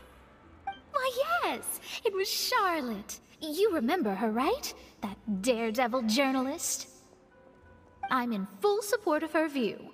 Prophecies are very important, but how can people allow their lives to be commandeered by just a few words? That's right! Paimon's glad to hear something sensible for once. Ah, yes. About what we had discussed before. I did try, but I'm afraid I couldn't reach the old hag. I'll try again tonight, but I wouldn't get your hopes up. Actually, someone's already came over. Huh?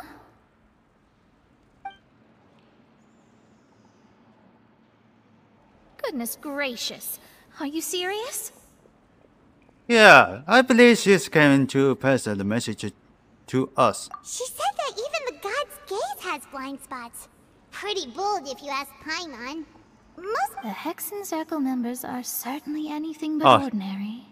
Sorry, Paimon. I know your speech is over. The old hag has mentioned her a few My apologies. times. She said that N's sense of direction is incredible, and that she loves guiding those who are lost. But I've never met her, and if she were still alive, she'd be... well, suffice it to say that the hag's at least a few hundred now, and N's been around for longer than that. Whoa. The Hexen Circle sounds like a scary group. But they must really stay in shape to live so long. Their abilities alone are pretty terrifying. If she came to see you personally, then the problem you're facing must truly be of great importance. Well, it's not like Paimon could understand anything she said. Yes, she was quite cryptic, but I suspect she means that there is still a way to turn things around. She didn't say when or what that would be, though, so... perhaps it is something that you cannot know right now.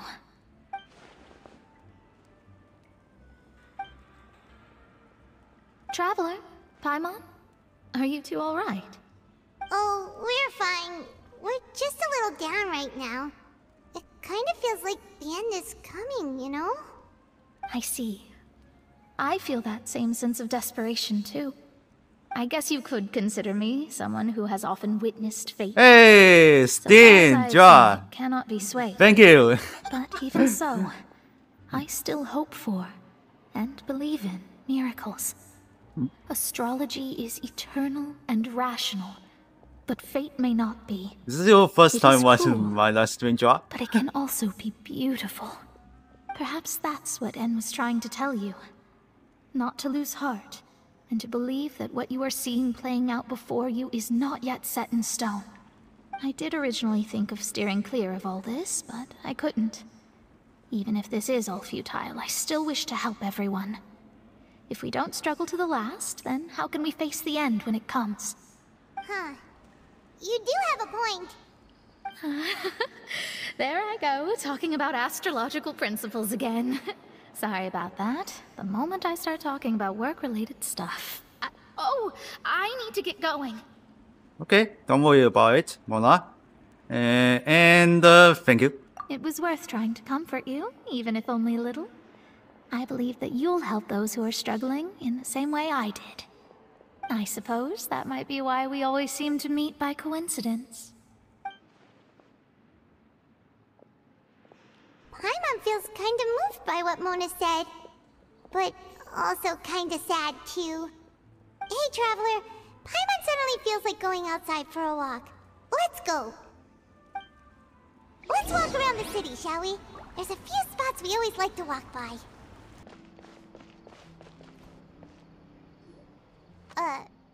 Huh? Our names are written in this newspaper. What's going on? Maybe we're famous? Let Paimon see! The underwater stronghold, the Fortress of Meripede, has continued in its noble autonomy, but that does not mean that others cannot interact with it. My recent attempts to enter the fortress bore little fruit. Huh. Guess Charlotte still hasn't given up on that. Thus, did an Outlander friend become the focus of this report? A blonde adventurer with their white fairy legends trailing I can see their that's wake. the newspaper. It is said that this mysterious traveler That's not a once normal visited newspaper. the underwater fortress. So while the fortress's interior remains a mystery behind closed doors, do not fear, for the tales of the traveler contain surprises in spades. Journalist Charlotte's biggest scoop yet, the Traveler's Trail, World Walker. Huh. Charlotte took so many awesome photos of us and we never even noticed her. She hasn't been able to get a hold of anything at the fortress, so since But still, we didn't notice that she's Charlotte. using us as the subject matter instead? That sure seems to be the case. Ugh, seriously? Well, fine. Those headlines and photos do look cool, so Paimon will forgive her this time. Alright, we still continue going. Going to the... for what?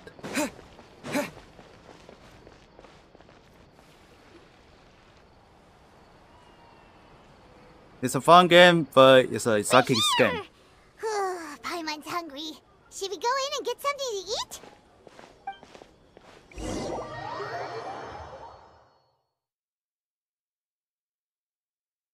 You're hungry? Just eat the dinner.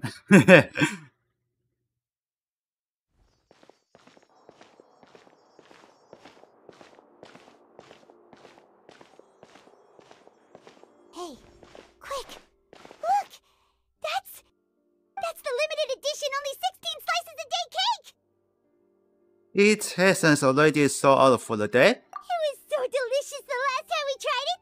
Despite the tense situation we were in, let's give it another go. Paimon's sure it'll be great! We can't let anyone get ahead of us. One slice of cake, please. Oh, Someone showed up after all! Oh, wait, look at you're it. the one from the Palais Mermonia. Oh, are you here to buy cake too? It seems Monsieur Nervalette was right. You really can eat. Wait, did he really say something like that? That's right. Even he has his own preferences when it comes to food. As for me, I love the cake and coffee here. Do you come here often? Usually every day. Every day? It's part of my daily schedule. Okay, see apart the from work. step I shall just have my cake wanting to and coffee. small just moving along here. Then what if someone told you one day that this place would be closing soon, and you wouldn't get to eat cake here anymore? What would you think? But why would it close? Well, Paimon doesn't know either, but maybe the waters will rise tomorrow. You know, like in the prophecy. Oh, the prophecy. Oh, to be honest, this I cake haven't is paid dumb. much attention to that. No, still, even if there'd be no more cake tomorrow, that wouldn't keep me from having some today. No, it's the same for eating in general. You might not be able to eat tomorrow, but if you can do so today, then you should carry on. That's what people call living, you know. Huh. Don't be sad. What? Excuse me, could I have 2 more slices We're of cake talking to go? about Paimon. These 2 slices are for you. Sijuin said that this kind of expression you're making is what humans call being sad. Oh, you know Sijuin? I sure do. She was born before Oof. me, and she sometimes comes to the surface to teach us things about humans. Reading the news, it's win. She said that humans are creatures that are saddened easily. Yes, and you can only lift their spirits by feeding them delicious food. First on the morning day. Please try the cakes here. I've got something else to do, so I'll be going now. You two try to stay in a good mood after eating, all right? Bye. Is this all a good cake? For the pig? And there she goes. All right, let's dig in. Oh, Paimon's sure this cake doesn't. will be delicious. Let's snap down the cake. Delicious than last time, and the flavor gets even better with a sip of tea. It sure would be nice if we could come That's the goal tomorrow. sauce. Sure would be nice if we could always eat delicious food here. Sorry about that, my laptop is completely dead. And sorry. Wow! If it isn't the Traveler and Paimon! Alright, good luck. Have you Drop. seen the article I wrote about you? Ha! You've got some nerve! You just used us to make some quick mora! Can we go next? Perfect spirit? Oh, you needn't worry about that. I heard that you were in Poisson some time back, so I sent you a letter to discuss just that. It appears you didn't receive it, though. It's all right, though. I've set aside the amount intended for you. I've even set the table with some food. Really? Oh, you're the best! You're almost a little too easy to win over, Paimon. If I were a journalist with ulterior motives, you'd be in trouble now, you know. Oh, Paimon knows you're not like that. Still, what brings you here all of a sudden? Were you looking for me? When Mona mentioned you, we found Yeah, we're looking for the Charlotte. I see. It seems you've already bumped into Mona here in Fontaine. So she mentioned me? What did she say? She said that you're a real daredevil of a journalist. Nice. In which case, can this daredevil journalist dare to request an exclusive interview with the legendary Traveler and Paimon? Huh? So your article Oh, in the paper this today crazy scene looks like 2 hours Of or course plus. it doesn't. That was more like live photography. What I'd like to do is dive deeper and ask you to talk about the things you've seen and experienced. You seriously want to interview me? Yeah, are we even qualified enough? Why not? If I say you're worth an interview, then you're worth it. But not right now, of course. I'll need a few days to prepare. Oh, in that case, we'll just chat when you have the time then? Oh, so that's a yes? Ooh, splendid! I'll tell the editor-in-chief immediately. I'll have to apply for lighting, a venue, some props, and... Whew, so much to get done now. Talk to you later. Wait, Charlotte, Paimon's still got a question for you. And what's that? If, just for example, Fontaine were to be flooded tomorrow, what would you do today? Huh. That's the prophecy you're That's talking possible about, that I get a Charlotte. I mean, I do on hear the about it sympathy often, to but 80%. I never once thought that the day could be Divided tomorrow. wishes. If you're seriously asking, then I might try and That think of guess a way is to leave correct. Fontaine. Oh, but I'm still a journalist first and foremost. That means I have a duty to be reporting from the scene. And secondly, I wouldn't forsake my homeland that easily. From what I've seen, most people don't know what they'd do should the worst come to pass. In truth, it might be better just to behave like normal rather than worry over such an end. So in all likelihood, I'd probably still be prepping at the office for that interview of ours. I know what you're thinking. That sounds a bit sad, but I've always believed that it's best to do what you enjoy. Just think about it. If this nation really were to be suddenly destroyed tomorrow, but I still successfully finish an exclusive interview with a truly unique person, then the story I would wind up writing would truly be timeless. And then do you know what I'd do?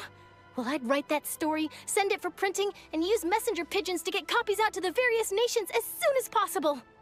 I'm not a dreamer, nor am I a workaholic, but I do love my job, and I'd be proud of leaving such an article behind. I guess you could say that I was born to be a journalist. But anyway, that's my answer. And on that note, I'll get back to my preparations.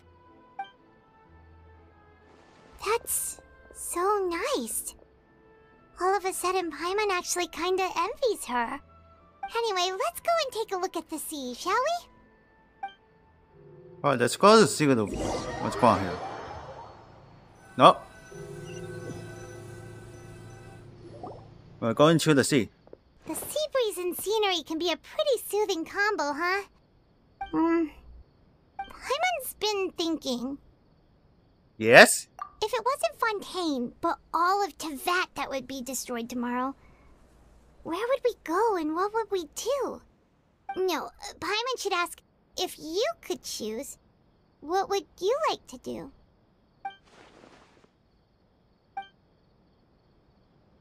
Well, here you go. The spring is coming. We've always been moving to the next No, destination. no, I haven't spent much then. time thinking about these kinds of things. We didn't have to either, with us always being on the road and whatnot. Until the moment comes, I think I will keep genuinely armed. You mean, still traveling? Yes. Cursing every single moment. Huh. Wait, isn't that what we've always been doing?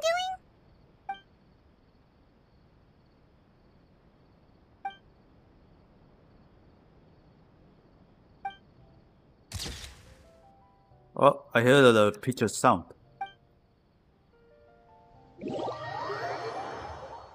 This is how they're doing. I don't know.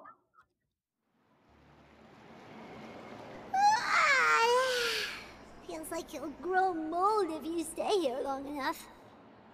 But it's still better than the Fortress of Mirapede, that's for sure. It's not only damp there, but salty too. Ah, so the two of you are still here. Wonderful. Oh, you're from the Palais Mermonia, aren't you? Yes, I'm Isadora. Monsieur Nervillet sent me to look for you two before. I heard that afterward you went to the Fortress of Meropide. So are you under the impressions that we might be one Chronomorphs? Not at all. I'm well aware that you're friends of his. Actually, I'm here to pass along a message from him. Did something happen? Yes, inside the Opera House. The Maréchaussée Phantom has declared the incident a small-scale riot. A riot? Well, that said, I don't personally think it was that serious. Lady Farina was watching a performance at the Opera House, and while she was resting during an intermission, some other audience members suddenly started harassing her, loudly accusing her of doing nothing about the prophecy crisis. And before she could respond, others started to join in. The crowd continued to grow, and protests against the Hydro Archon started to break out. So people have started to put the blame on Farina. Guess they finally found an outlet for the pressure they've been under due to the prophecy. I agree. People will naturally rely on gods, as is customary. But the moment people feel threatened, gods are also the first to be blamed. So what happened after that? Is Farina okay? Seeing that the situation was spiraling out of control and that further argument was pointless, she claimed that she'd gotten tired of this and left in a hurry. The Maréchaussée Phantom had their hands full maintaining order and did not catch where Lady Farina had gone. Only when things had stabilized did we realize that she had gone missing. So, you mean she's still missing? That's right. The Maréchaussée has dispatched many people to search for her, but we don't have any leads yet. That said, I don't think there's much to worry about. She is a god after all. Even if she were to fall into the hands of rioters, what could ordinary people do to her? I understand the situation. Good. Monsieur Nervillet sent me to tell you about the situation, but he didn't say anything else. Don't worry, this is more than enough to go on. Thanks for keeping us informed. Ah, is that so? Well, all right then. In that case, you two take care. I'll be heading back to the Palais now. Well, sounds like we should hurry over to Poisson then. You shall come on quickly. If we know Farina, she won't try to fix things in this situation. Instead, she'll look for a place to wait out the heat. And, as we also know, she may be loud and dramatic, but she doesn't have a heart of stone.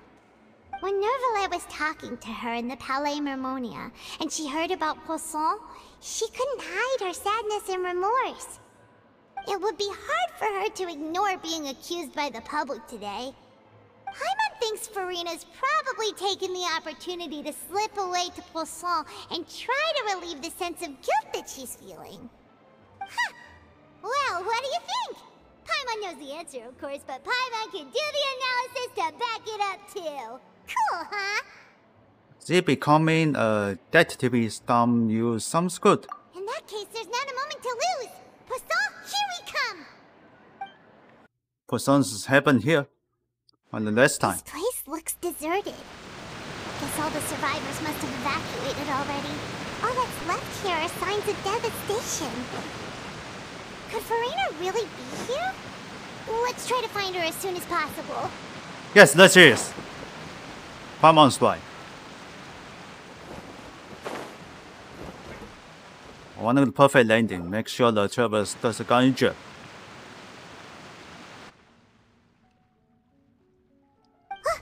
That's Furina, right over there. She really is here all on her own.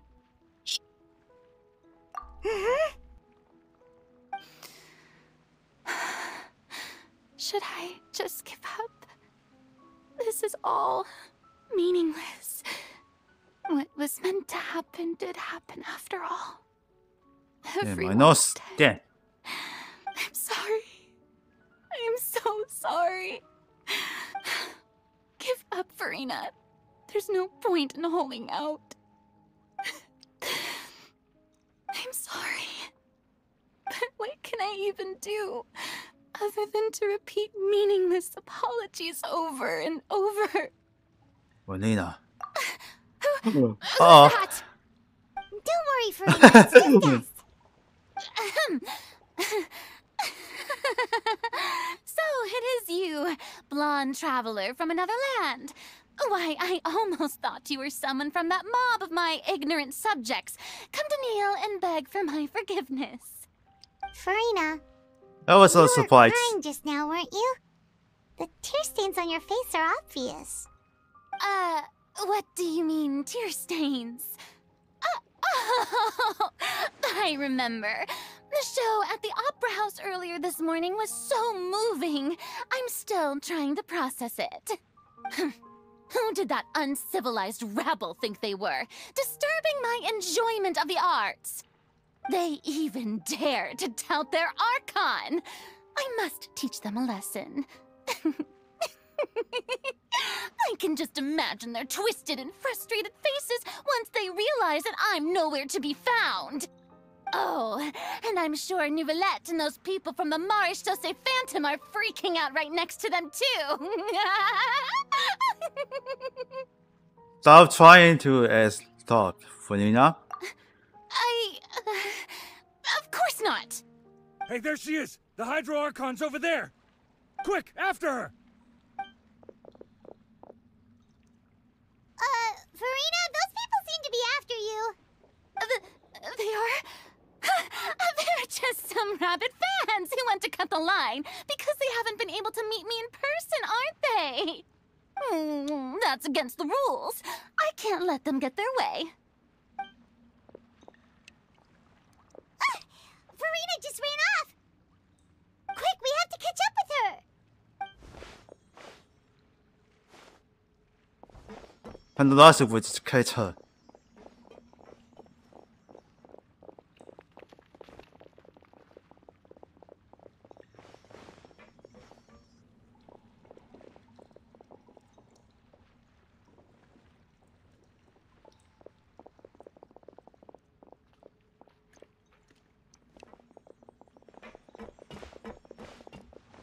This should be the place, right? Hey, Furina! There's a good hiding spot over here. Quick, come to Paimon before the rest of them catch up to you. What is this place? Hurry, they're almost here. Fine. I suppose haste is warranted. Lead the way. Oh, come on, Furina. If we do the hiding, let's still change you.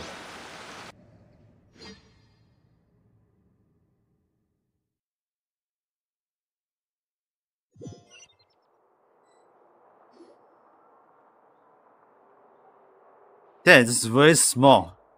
I mean, this building.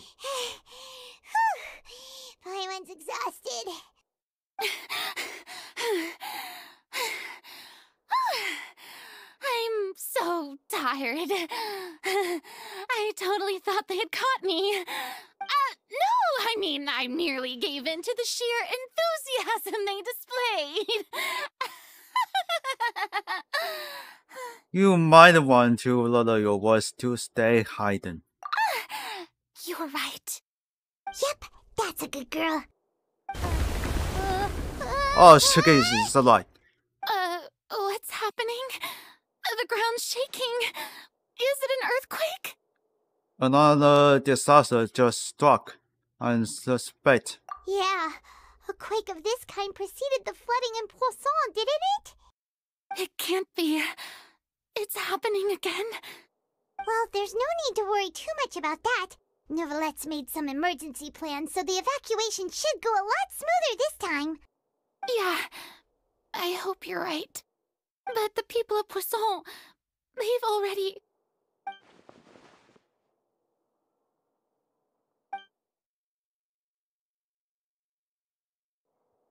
It's true. Well, I've calm been down, investigating the prophecy for hundreds of years. I once had informants all over Tevat, searching for clues and feeding information back to me. I've tried all kinds of ways, too, to hold back the sea. Anything to keep the coastline from advancing. But all my efforts proved to be futile in the end. Really, the truth has been clear to me for a very long time. We cannot make an enemy of the divine. No matter what we do, the will of the heavenly principles will have its way, and the prophecy shall be fulfilled. You still haven't give up, right? Give up. I do love the sound of that phrase. It would mean finally coming to terms with fate, but also for me to finally be free. But that would also mean that all hope would disappear. Indeed.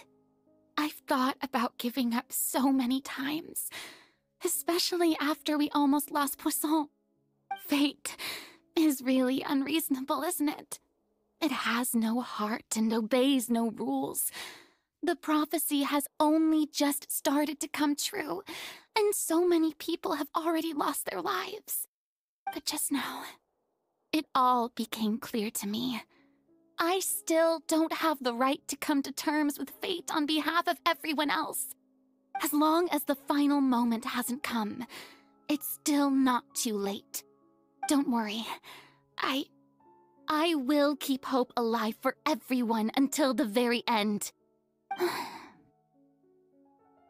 Well, that's enough for now. What the hell, Funya? I got the impulse to play the stricken maiden, but honestly, considering my rank and station, that wasn't a good fit at all. Don't take any of what I just said seriously.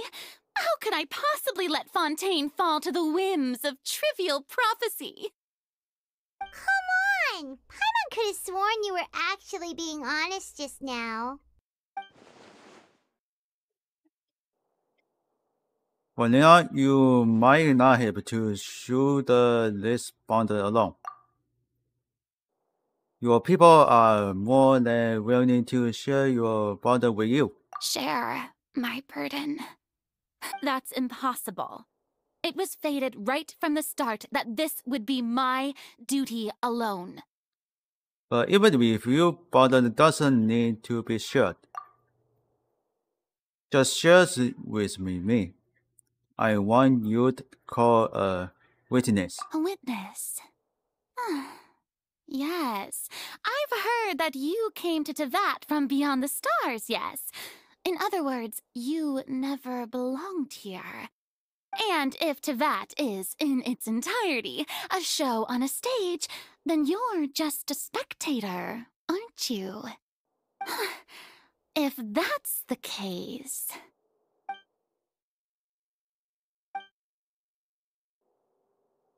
Alright, this on the Funya. Come on. Funya, you can do it.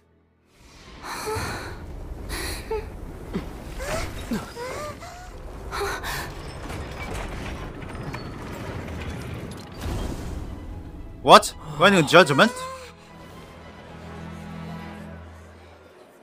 What's going on? Then what did you do?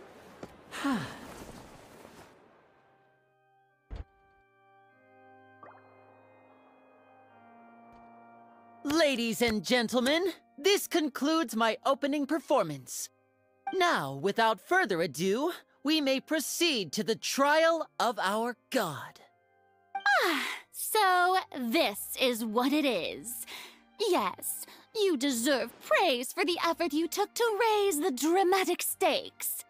Do not forget, however, that I am Focalor, the god of justice, the embodiment of justice itself.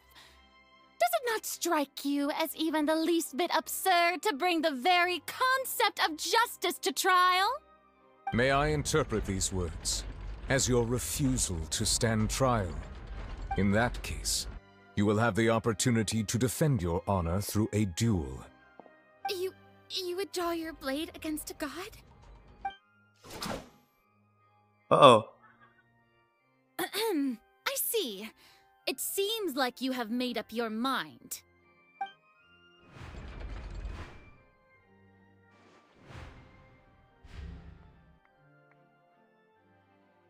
I can't believe it. Nothing happened. She just surrendered. This is just surrender? What the heck is going on? Did I just see an Archon surrender to a human? Wow, how utterly humiliating. Lady Farina, what is the meaning of this? It would seem that there has been a misunderstanding. To be clear, the raising of both hands is not always an indication of surrender. Looking for excuses again, huh? I raised my hands just now to indicate my acceptance of the trial. No duel shall be necessary. I will admit that I've been running away for a long... I'm sorry, everyone. I was unable to protect the people of Poisson. It is my duty to stand trial for my crimes.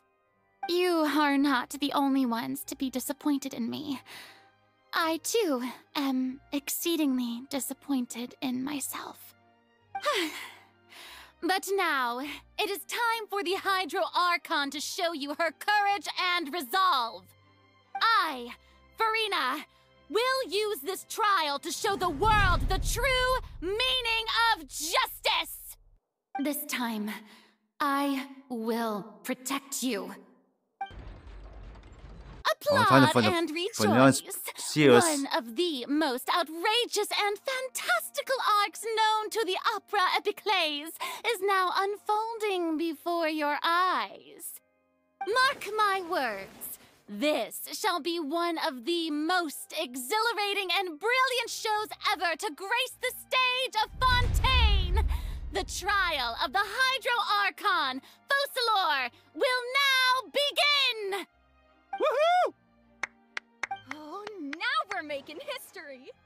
Why does it feel like Farina just took over the whole thing? Well, there was, I guess, there was get forced to stand trial for her crimes? Guilty also, with even her. though she's still acting super dramatic, she is taking this seriously this time, right? All right, then. Who will be my opponent in this trial? The court asks the prosecutor to please take the stand. Thank you, Your Honor. Is that so? Okay, I see the... Very well. Then please speak, witness of Tivat, my accuser and fated opponent. He's sitting on the... He's sitting.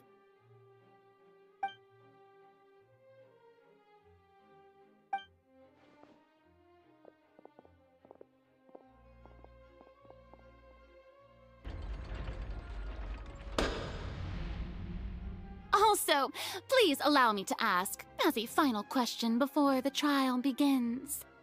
Just how much work did you do to force me onto this stage? Well, we did do a lot of prep after the meeting that day.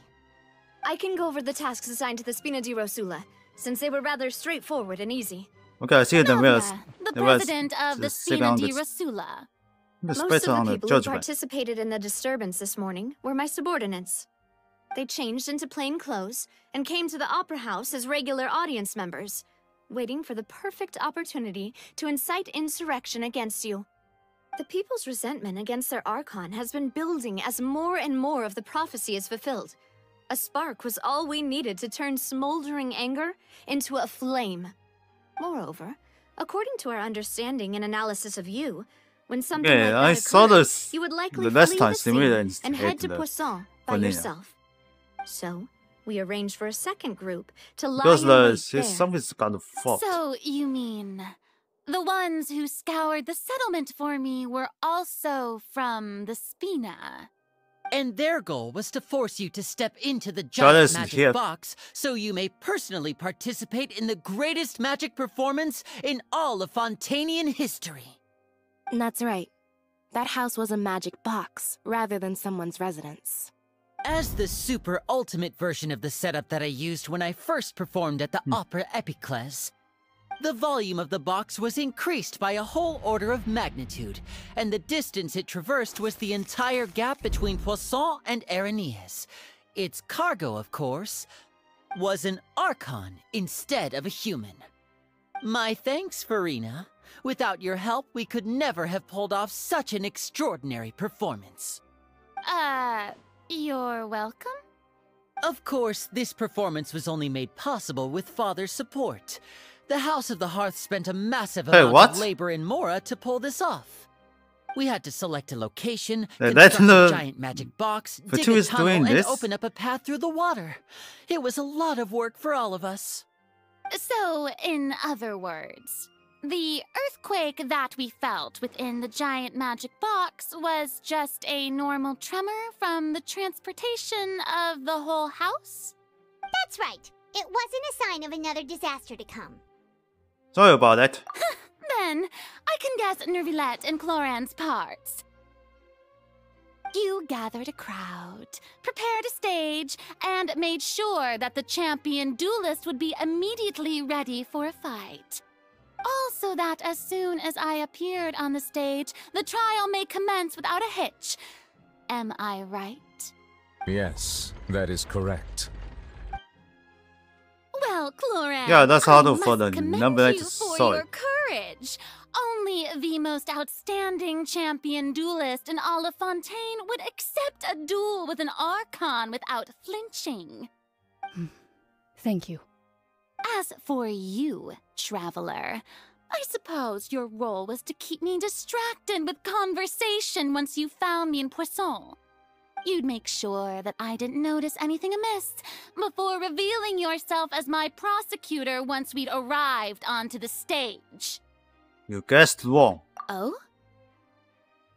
My mission. We hope that you will share your secrets with us. Is that so? Then I suppose I must have missed my final chance. It's fine. It matters not. What's done is done. The stage is already set, so there's no reason to disappoint the audience. Let's see this trial through to the very end.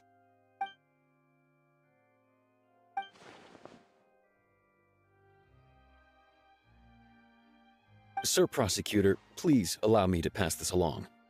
This is a document that Miss Charlotte applied for and received permission to share with you during the trial. According to her, it should speed up the proceedings. Huh? Okay. Charlotte wanted to give us something? Oh, so she's here too! Hey, Charlotte! Oh, let Paimon see. Isn't this the exclusive interview that she did with us before? Ooh, fortunately, that's So she's already just finished taking it, huh? us. Where it's found the Wait. Charlotte.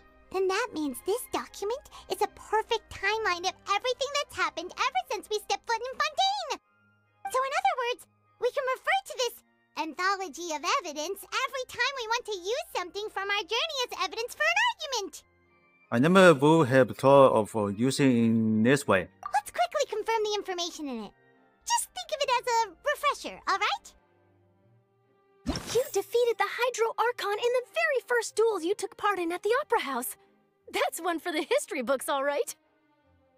I didn't think that you'd wind up getting to the bottom of the case I'd been following all this time. The soul notes is from I guess Charlotte. you could also see this as a happy coincidence. This is the first time Monsieur Nervillette had a difference of opinion with the Oratrice. Even the Hydro Archon can't figure it out. A Fatui Harbinger. She's an extraordinary person. Her instinct must mean something. The fortress of Meripede was almost destroyed No, in a it's single not. day. That I didn't witness that scene personally will always be a source of professional regret, I think. According to Monsieur Nervillette, both Child and that whale should have been in the primordial sea at that time. I nearly lost my awesome friend Navia. To be honest, that still gives me shivers. The words of someone as extraordinary as a witch can probably only be truly understood when something surreal happens to you. Thanks for the show notes. Oh, not with this. The prosecution and the defense are both in position. What's that? A The quest. trial shall now begin. Turning on the judgment. Nervillette. There's no need to repeat all the unimportant legalese. Just fast forward to the part where the prosecution lays out my offenses. As the defendant and the lead actress of this performance, I still haven't even been informed of my supposed guilt in all of this. Of course, it is only natural for humans to struggle to understand the actions of a god. However, you will need more than that to convict me of a crime. That's true, but my charge here is unrelated to your conduct as an Archon. Instead, I would like to charge you as a fraud who's never been the Archon in the first place. Wait, what was that? Lady Farina's a fraud? Hey, I came here thinking that we were going to try the Hydro Archon for Forsaken. I guess it's not with just science. Did I hear that right? She's not our Archon at all? Charge accepted.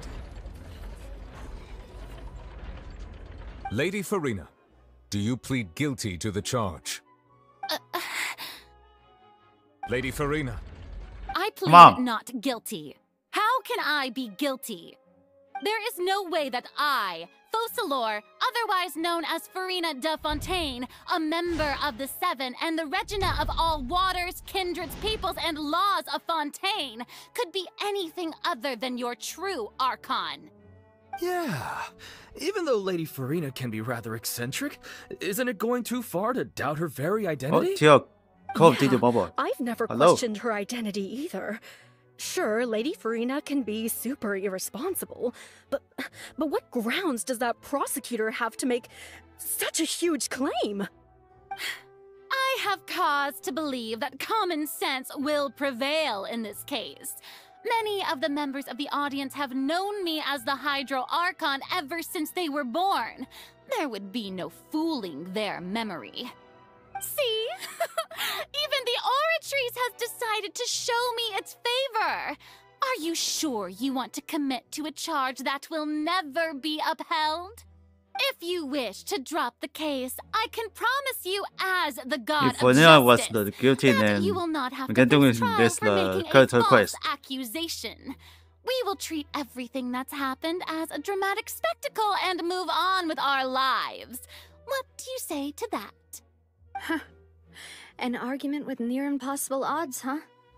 We have to not only refute Farina's claims, but also overturn the long-held beliefs of the people. The people only see you as their Archon. Well, I tried to give you the chance to surrender. If you must persist, then let me ask. If you believe I'm not the Archon, then what manner of being do you think I am? And if I was not the Archon, then how did I manage to live for over 500 years?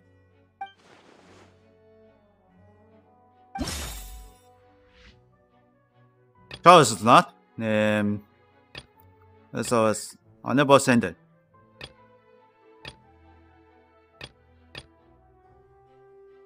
I'm thinking tea time. Yep, confirmed. That doesn't sound right. Paimon doesn't think this clue can be used as compelling evidence to build our case.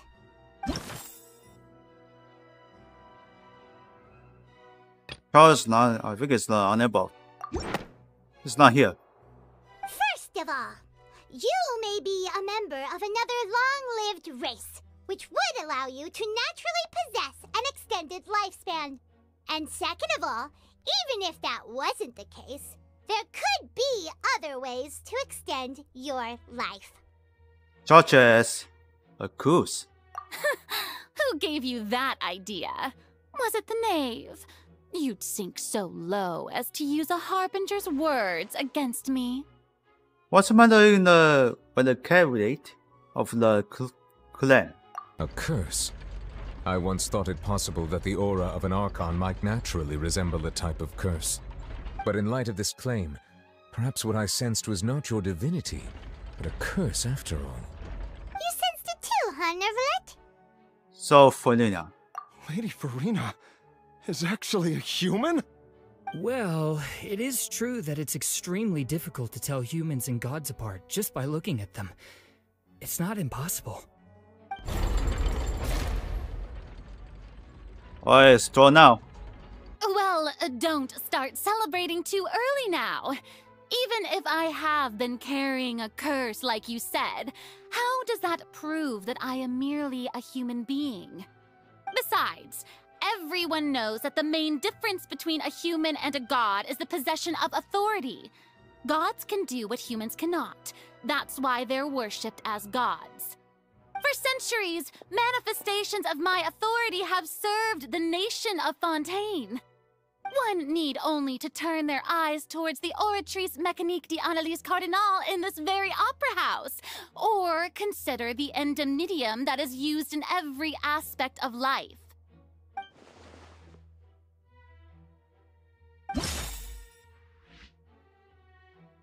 Charles is unable. I think this. That doesn't... He is unable here. Charles is unable. You tried to reference the Oratrice. But weren't you Oh, as this one. confused as all the rest of us when the Oratrice declared Child to be guilty without any proof?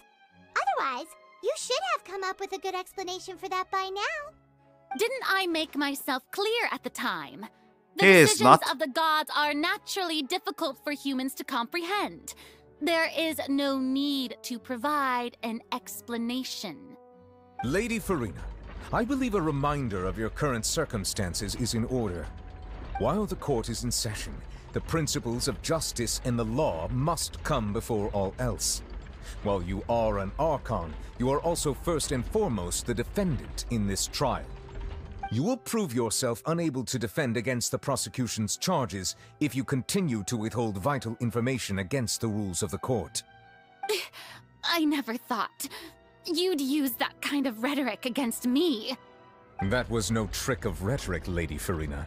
I've merely reiterated the rules of the court. Rules that all should respect and follow. So, you neither knew why Child was declared guilty, nor did you understand the structure and operations of the Oratrice. Instead of having been created by you, the manifestations of authority you mentioned have been made by the real Hydro Archon, haven't they? The real Hydro Archon? Well, now you're really losing me. It is true that I did not know why the Oratrice gave out a guilty verdict that day. But the Oratrice handed out that verdict unilaterally, and it has been operating independently ever since it was first created. You can't argue that just because a divine creation is flawed, that the god behind it must also be no god at all. She's still throwing out all kinds of excuses. Seems like she's confident that we won't be able to produce proof that she has no power over the Oratrice. My name is Felina. Could you give us the brief demonstrations of your power as an Archon?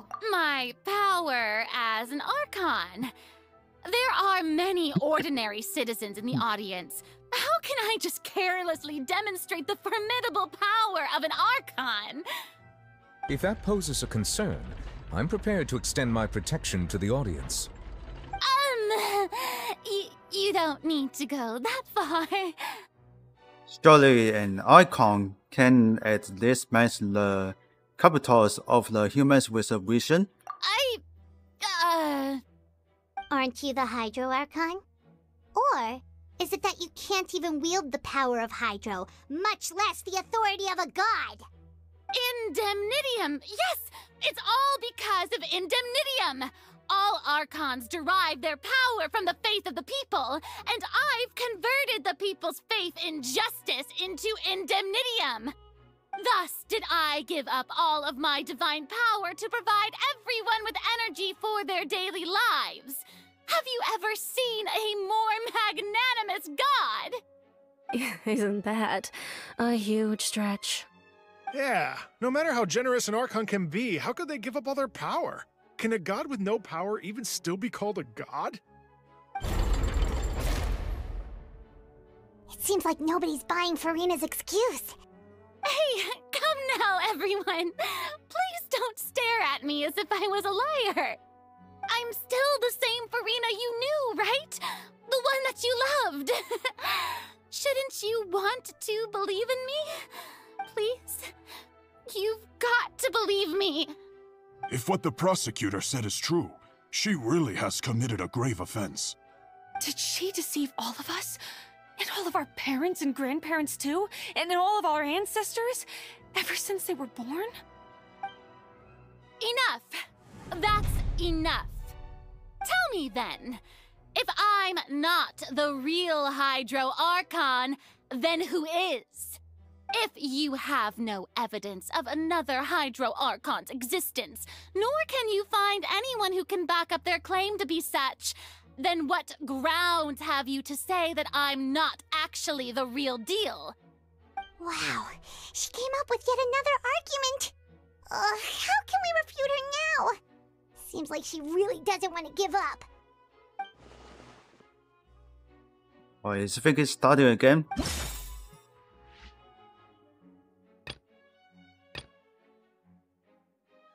I guess now, Navia. Let's try. That doesn't sound... Yup.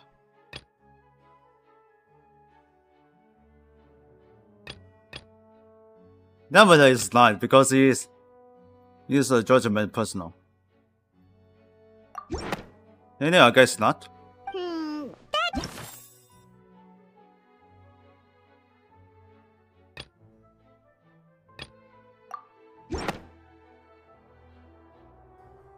It has been this one. that all Fontanians can dissolve in water from the primordial sea. And that means... Since you insist on claiming to be a god and not a human, then there's a method that you can use right here and now to eliminate all suspicions of you being the latter. Miss Navia, please apply to serve as a temporary attorney for the prosecution before addressing the court. Though you act in partnership with the prosecutor, you must still adhere to proper procedure. Super sorry, Monsieur Chief Justice. I swear this really will be the last time that I'll speak out of turn. Now, I've brought some seawater from Poisson. As everyone knows, a massive flood struck the area not long ago, taking many lives, including those of some of my closest friends. So, Miss Furina, would you dare to touch some of this seawater? If we are to believe that you are indeed the real Hydro Archon, touching this seawater would have no effect on you. All it should do is strengthen your case. But if you don't dare to touch it, then we would have basically proved the reverse. Oh, and I must remind you that after the disaster at Poisson, nobody wants to see any more people dissolve. I do hope you'll act prudently and choose the simpler path of admitting guilt. Navia from the Spina di Rosula. The Spina has governed Poisson for many years. I guess her suggestion is valid. If Lady Furina is indeed just a human, she's probably Fontanian like all the rest of us. Would she really dare to try?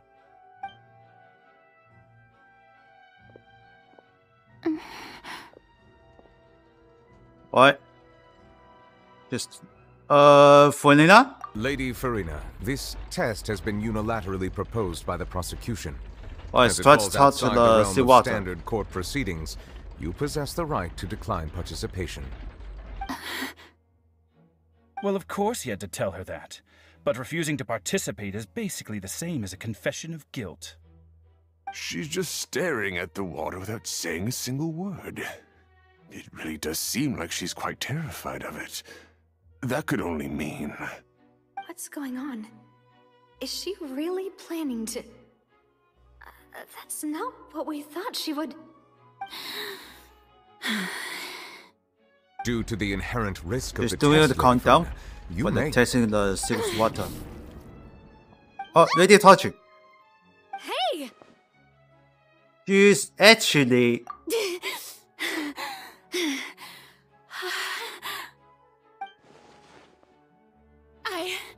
I'm fine! Look at me, everyone!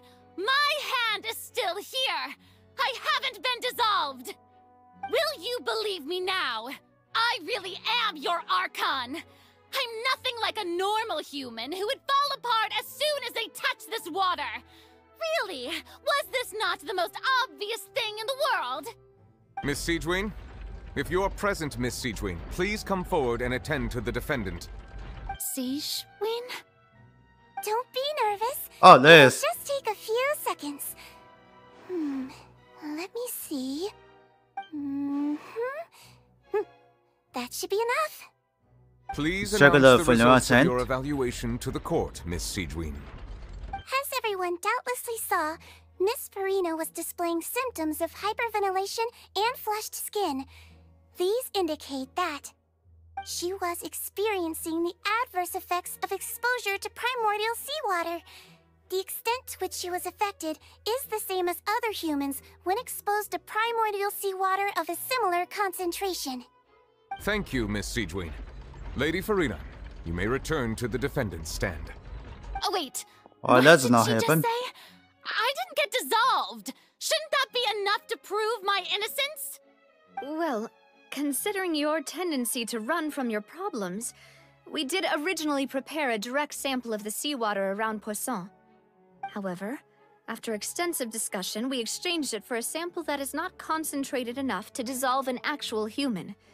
After all, on the off chance that something entirely unexpected might occur, we don't want anyone else to lose their life to the sea.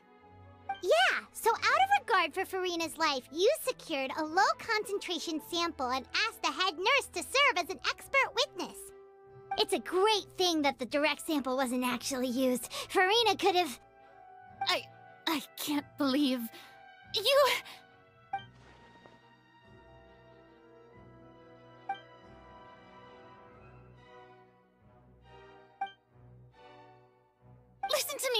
Listen to me, everyone! Please don't give me such cold and disdainful looks! What happened just now didn't prove a single thing! Think about it! How can you conclusively prove that an Archon can't also be affected by the primordial seawater? Also, if I was really just a human, why would I dare to just put my hand in that kind of water?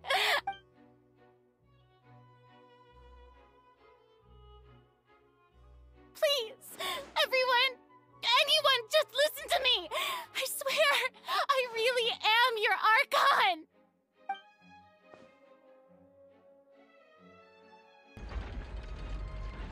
We are just faking.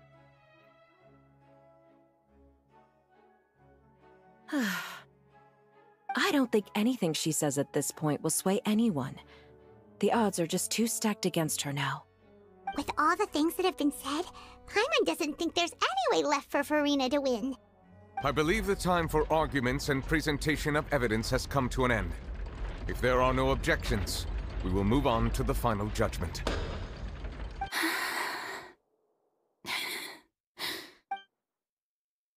I don't think anything she says at this point will sway anyone. She's too stacked against her now.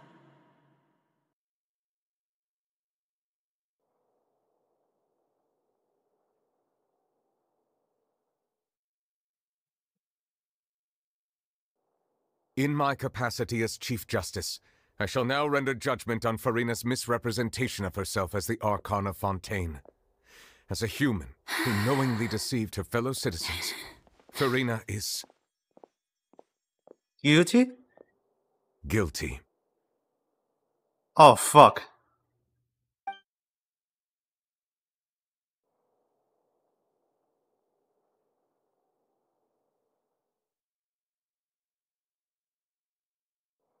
We shall now turn to the Oratrice Mécanique d'Analyse Cardinale to render the final verdict on the charges. Oh, witness caught.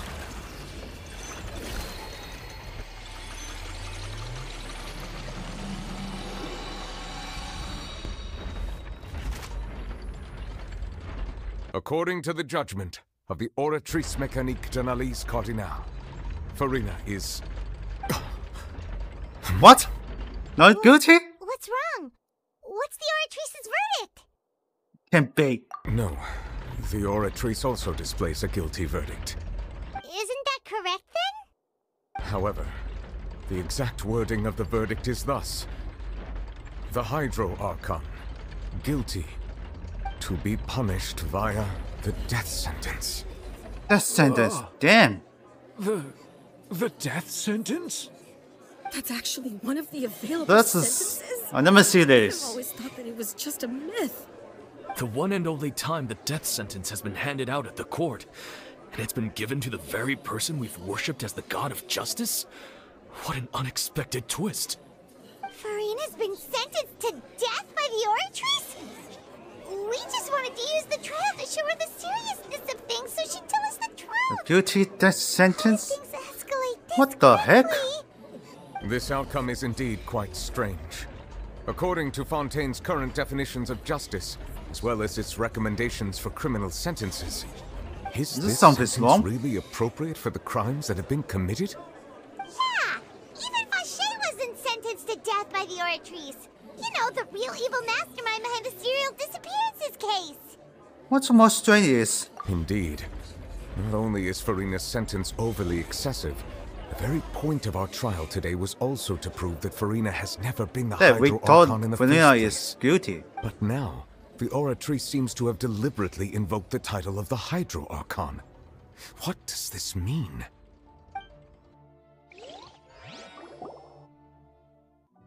Something's wrong in the judgment. Oh my god. Excuse me, if I may interrupt. Is Wait a minute. the trial still going? You're allowed to comment Fremine, this. you finally made it. I assume this means you've completed your mission? Mm-hmm. Any mission Father assigns to me will always be top priority. Is that the first prophecy slate? Huh. So the knave privately arranged for Fremine to try and find the missing slate. I looked everywhere and finally found it at the bottom of the sea. It took me a long time to get around some dangerous stretches of water. But has the trial already concluded? Then doesn't that mean I've come too late? Oh no. Father will be disappointed in me. Don't worry, the Masquerade hasn't been resolved yet. Thank you for your hard work, Mr. Fremine.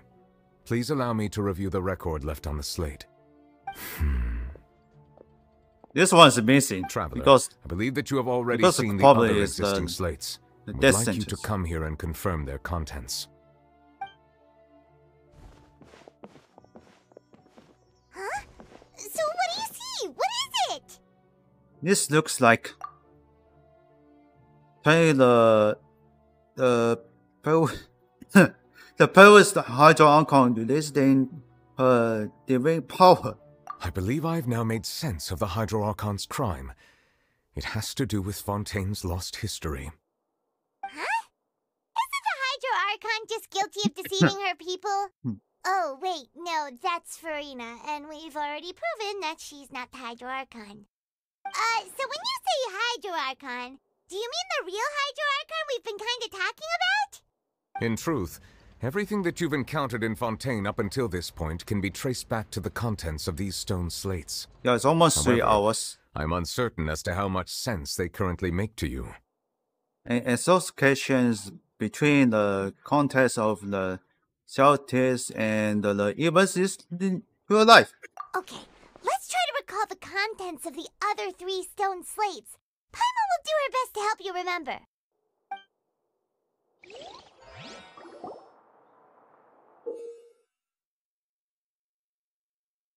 Oh, this one. This is the first time. Let me see this.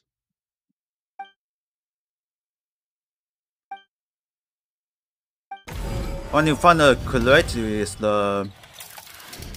The first stone slate describes what you just said. It seems to show In the the final previous correct which can be Archon edited using this. her divine power, and then the Oceanids turn into humans. Does that mean that Fontanians are transformed Oceanids? Oh, Paimon wasn't expecting that. But if Oceanids can turn into humans, then perhaps this process can be reversed as well. The second stone slate shows Celestia floating in the sky and the Hydro Archon and her people worshipping it together.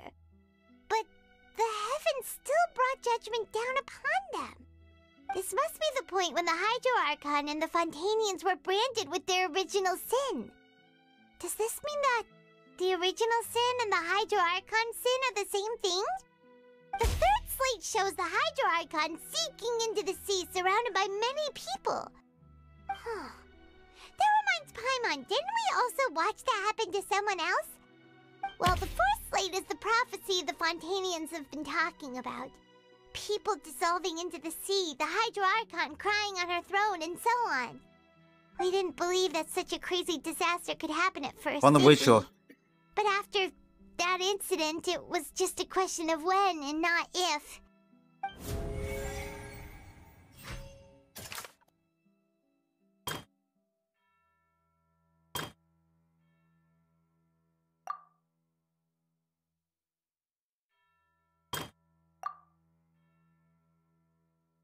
I think this one is... That doesn't sound quite right. Let's think about this some more. This guy?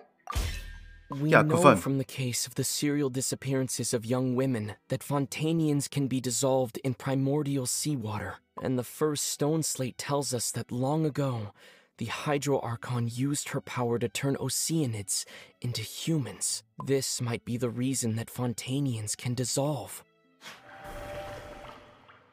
Alright, first is complaint. This one is funny. Probably or not. That doesn't sound quite... That doesn't sound...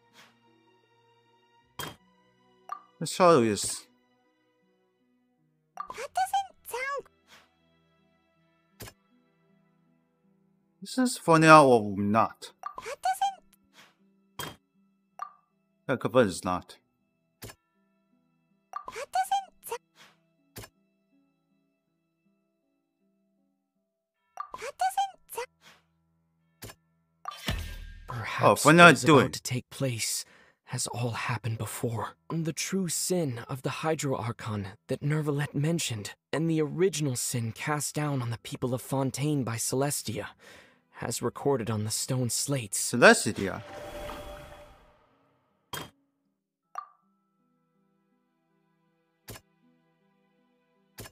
I think it's the number or not?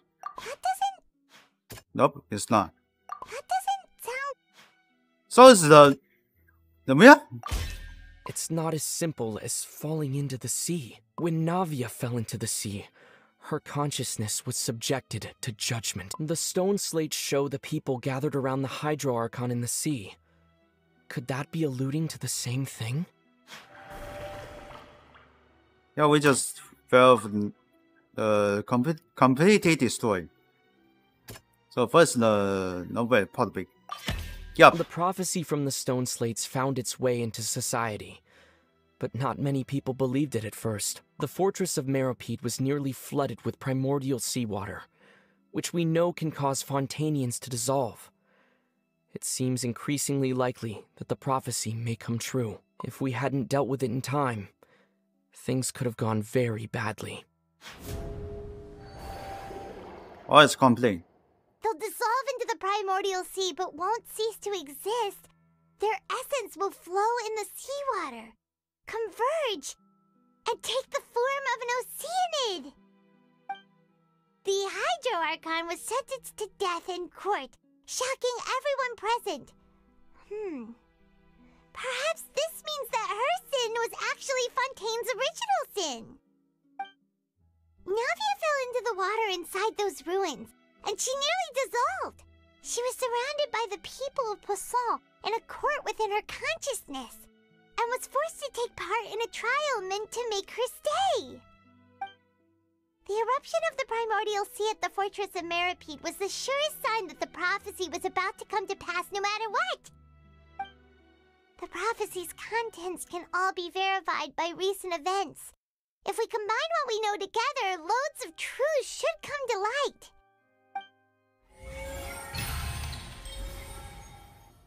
Verifications complete. Here we go.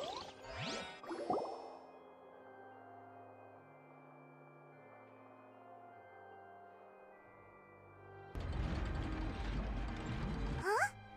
Oh, Paimon gets it now! So that's how you can make sense of it. But then it feels like we're going to have to share some truly shocking revelations. Let's hear them. Fontaines are not real humans. Incredible. Linny, did you hear that? We're not real humans. All Fontainians were originally created by the late previous Hydro Archon, with Oceanids as their basis. The evidence for that can be found in how only Fontainians could dissolve in primordial seawater, and how all the girls Vacher dissolved were also turned into Oceanids. Oh, and according to Navia, when she was about to get dissolved, she also saw everyone gathered around for a trial, all of them in the shape of Oceanids. Indeed. The second slot reverse slate. Yeah, and it follows from the content of the first slate that she probably angered Celestia by creating humans without prior permission. That could also explain why the Oratrice judged the Hydro Archon to be guilty. It's to account for that ancient sin. The Hydro Archon's true sin was creating us? And yet, after many hundreds of years, the Hydro Archon's creations have turned around to try to judge the Archon within the Opera Epiclese. The twists of history are often the most unexpected of all. As for the third slot, yeah, isn't the image here just like when Navia fell into the sea? So wouldn't it be trying to show the image of the Hydro Archon also falling into the sea once the prophecy has been fulfilled in the fourth slate? the fourth slate is... In the end, the people will all be dissolved into the waters, and only the Hydro Archon will remain weeping on her throne. Only then will the sins of the people of Fontaine be washed away. Did Paimon get all that right? You've made some keen deductions. I must say, given how much you still don't know, it is impressive that you've already managed to connect so many pieces of the truth. However, while you were able to decode all the information on the slates, they've also been etched with an additional layer of hidden information using a different power source. When we were at the ruins, I tried to decipher the hidden information recorded in the slates. But since we only had 3 slates at the time, I was unable to come to a full conclusion.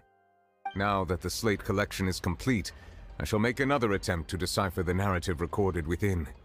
If everything goes well, we should finally be informed of the unadulterated truth.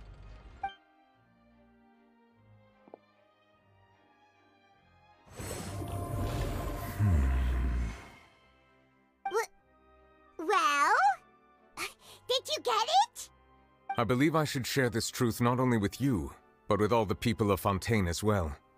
I will try to briefly summarize it for you. Your hypotheses regarding the origin of Fontainians and the sin of the Hydro Archon were both correct. In the Fontaine of old, the previous Hydro Archon sensed the yearning of her Oceanid familiars for life on land. The Oceanids were enamored with the beauty and romanticism of human beings, and wishing to have those experiences for themselves, expressed to the Hydro Archon their desire to become of a similar kind. However, even though water as an element is intricately linked with the power of life, The Hydro Archon, as one of the 7, did not possess the authority to create a new form of human life. Not one to give in, she eventually found a way to create permanent humanoid bodies for her familiars by appropriating the power of this planet's primordial sea. She poured primordial seawater into the Oceanids' blood vessels, creating humanoid mimics in the process. But if Fontainians were to ever come into direct contact with water from the primordial sea, the power within their bodies would escape these artificial restraints and return to the sea. As a result, their forms would collapse, and they would be reverted to their original forms as Oceanids. Of course, the Hydro Archon never received permission from the heavenly principles to create a new human race. And thus, the Hydro Archon and all of her creations came to shoulder the original sin of appropriating the power of the primordial sea. That is the true history of how the people of Fontaine first came into being. So we were all Oceanids before we turned into human beings? That's way too much information for me. I think I'm just going to pretend that I never heard a single thing. Wait, but if that's the truth, we can't let the Hydro Archon be sentenced to death. After all, her only sin was creating us. This really might be too much information for your regular Fontainian, but it does answer a lot of our questions. Alas, your hypothesis regarding the 3rd and 4th stone slates was inaccurate. The slates' respective positions are, in fact, correct. So they're in the right order? A key point of the visual on the 3rd slate is how all the individuals depicted in the water are humans rather than Oceanids.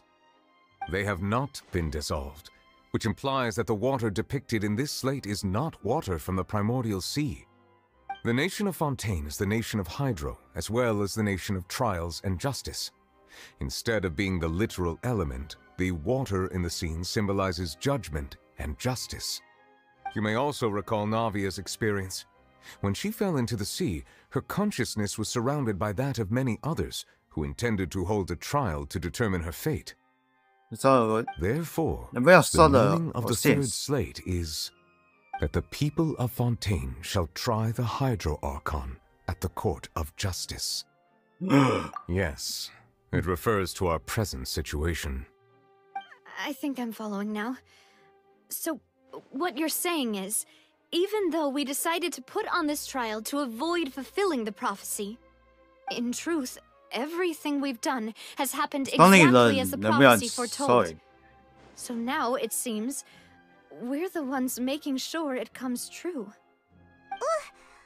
What should we do? It feels like there's no way out of this. Huh. No matter what, the prophecy will be fulfilled. Is this what it feels like to be a prisoner of fate? If that's the case, does that mean the scene in the 4th slate will also be fulfilled soon? Traveler, I would like to point out another small fallacy in your deductions. About the 4th slate, you probably thought that the eruption of primordial seawater beneath the fortress of Meripede served as the surest sign that the prophecy was about to come to pass, yes? However, I believe that rather than being a sure sign, that eruption could in fact only be a small warning of something far worse to come. As for the root cause of the catastrophe, I believe you've already encountered it once before. Wait, could it be...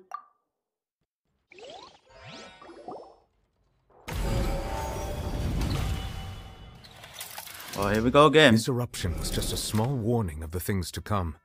We must find the root cause of the disaster.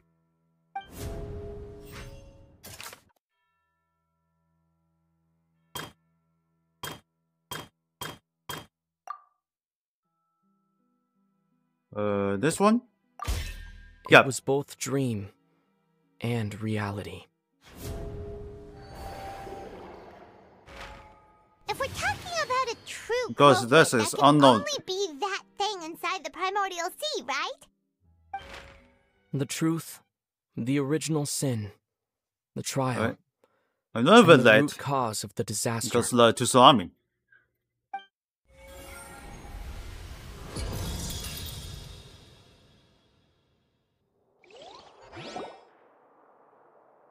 If you're watching the latest live stream, you can see what's going on here. Oh, it's striking now.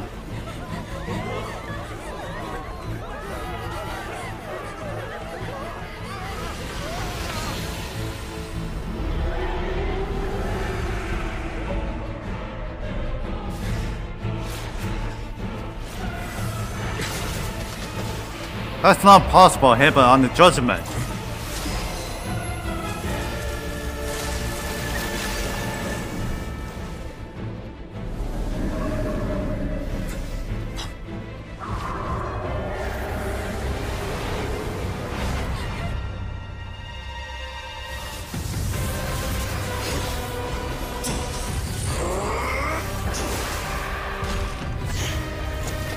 The idea was here.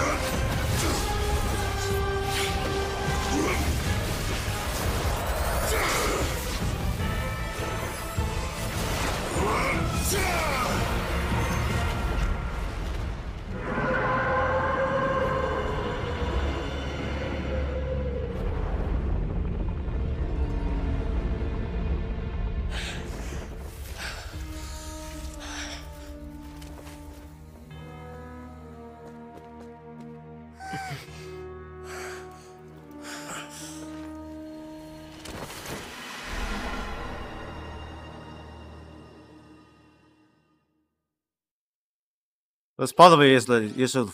This probably is this hole here. Way too close! How did that thing just burst into the Opera House? Wait, was that the huge whale you saw in your dream? That's why. So we've met it at last. I understand very well why it has chosen to make an appearance here. That whale does not belong to Tevat. It is a monster that has traversed the stars, weeping all the while.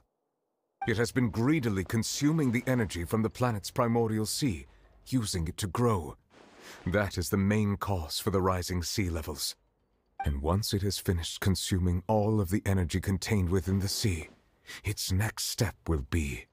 You said that when the Hydro Archon first created Fontanians out of Oceanids, she filled their blood vessels with primordial seawater. Precisely. That whale finds the blood of Fontanians nigh impossible to resist.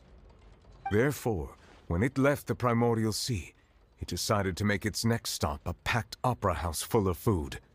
Food in the form of Fontanians. We just barely managed to push it back, right? In that case, won't it come back to target the people again once it's managed to recover its strength? That is correct. Indeed, it is more accurate to say that we should thank that Harbinger for buying us some time. Without him, the whale would have likely come onto land far sooner. From the way he looked, he must have been fighting the creature for quite a long time. That battle maniac. We've always known that he had a special connection with that whale, but we definitely didn't expect it to help us out like this. Anyway, now that we know that this whale is the actual cause of the disaster recorded in the prophecy, all we need to do to stop the prophecy would be to find a way to beat it up, right? It is too late. What do you mean? The what? It had already absorbed too much of the primordial sea's energy before we could notice it. At this point, it has become practically integrated with the sea itself. Even if the entirety of Tevat were to be destroyed, it could still survive and swim off towards some other world. That's not something I will accept. We've already done everything we can, and we even found the true culprit. We've come so far. You can't just tell me that the last hurdle is some impossible foe. That's just not fair. Indeed, that's not how a grand performance should end. I'll fight it to the end, no matter what. So the prophecy will be fulfilled no matter what, huh?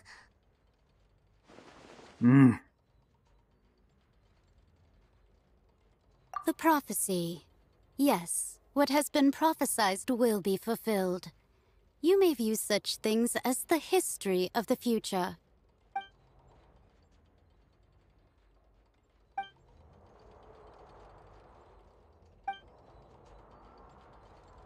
Just as prophecies are usually only the future as seen from the perspectives of the gods, could things be happening in hidden corners where the gods' gaze does not fall?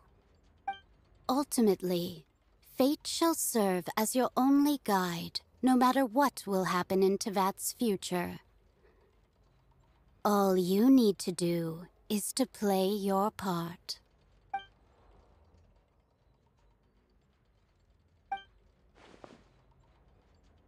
Travis, think about it, would have missed something.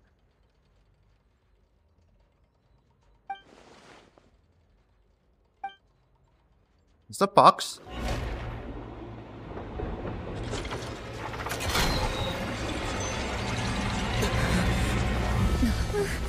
What's happening with the oratories? I believe it is preparing to carry out the death sentence.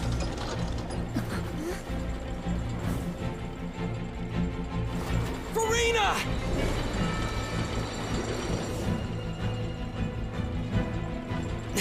No, I still need answers.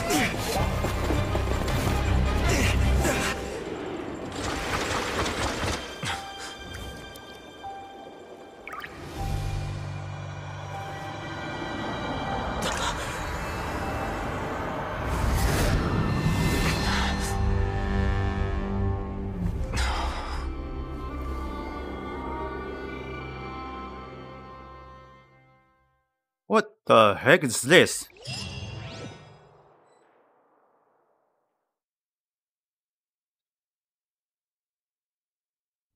My God.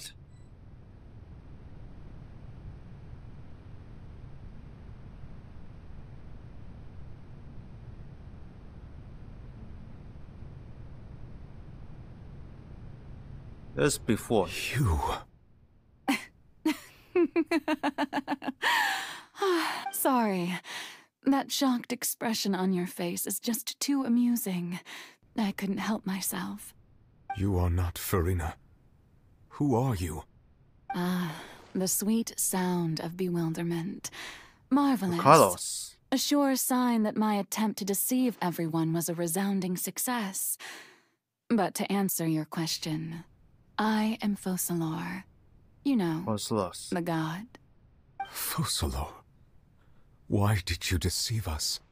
Oh, that wasn't my goal, of course. Probably is Goodness, hard. no. It's not But I completely the had cause to on the fool judgment. everyone else too, if I was to stand any chance of deceiving the heavenly principles. Deceiving the heavenly principles? It's all because of that pernicious prophecy. Dreadful, wasn't it? Everyone doomed to dissolve. Fontaine condemned to be flooded. One was not amused. In fact, one was positively bemused when that problem was thrust upon me by my dearest predecessor. That's the former Hydro Archon Egeria, for the uninitiated. It hardly gets more disastrous than a preordained national catastrophe, now does it? She knew full well that the prophecy would surely come to pass. And as one of the seven, she also knew full well that one defies the heavenly principles at one's peril. So yes, as you have no doubt surmised, it was a rather impossible situation that I found myself in. I spent a terribly long time mulling it over, alone on the ocean floor. And I was almost growing barnacles by the time I finally realized there was only one possible solution to this confounding conundrum. I had to outwit the heavenly principles, allow the prophecy to be fulfilled, ostensibly at least, while saving everyone at the same time. I'm a genius, I know. I can only assume that's why Egeria chose me as her successor. Although, looking back now, it was hardly the inheritance one dreams of. Between the task of saving the nation, the quotidian duties of the Hydro Archon, and not to mention the original sin of creating a new race of humans, I dare say she left me quite a colossal mess to clean up. But one can only play the hand one is dealt. I did not choose this, any more than I chose to be one of her Oceanid familiars. So you were also once one of the Oceanids, transformed into a human by Egeria's hand? Yes, I was. I always dreamed of becoming human. And I still do, even now. In my eyes, to be human is to be part of the greatest opera ever known. After becoming a god, I separated my divinity from my body and spirit, leaving behind only a self that was as naive and bewildered as my past self on her first day as a human being. The me you see before you now is that divinity. And the human counterpart I left behind, I named Farina. She could feel joy, sorrow, and everything in between. She could be as vain and conceited, or as meek and vulnerable as she wished. Her strengths were of a kind only a human could possess, as were her shortcomings. But in my eyes, Farina's humanity was what made her perfect.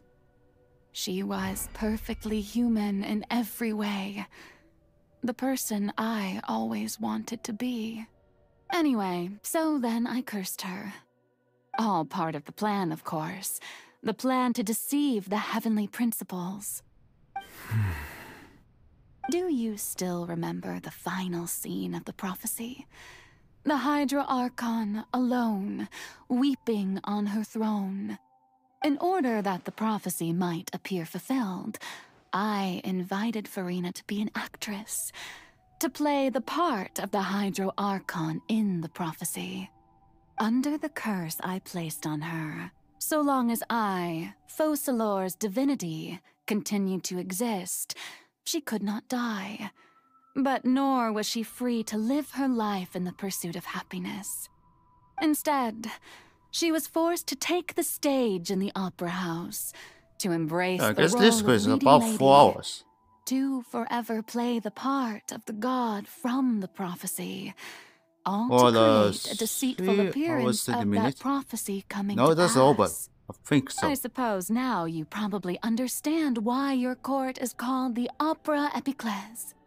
But Farina is only human, isn't she? Even though she has had a long life, her mind is no stronger than that of any other ordinary human being. I cannot begin to fathom what she has had to endure. It must have been torture for her. It has indeed. And although she is, in a sense, me in human form, I most definitely owe her an apology for it. It's been 500 years, and all along, she's been playing her part in the most unimaginably long, unbearably lonely, and agonizingly painful opera of all time.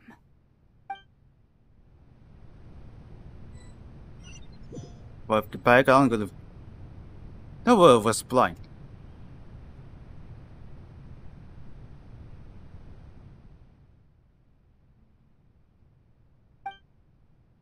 Hey, Trevor is back.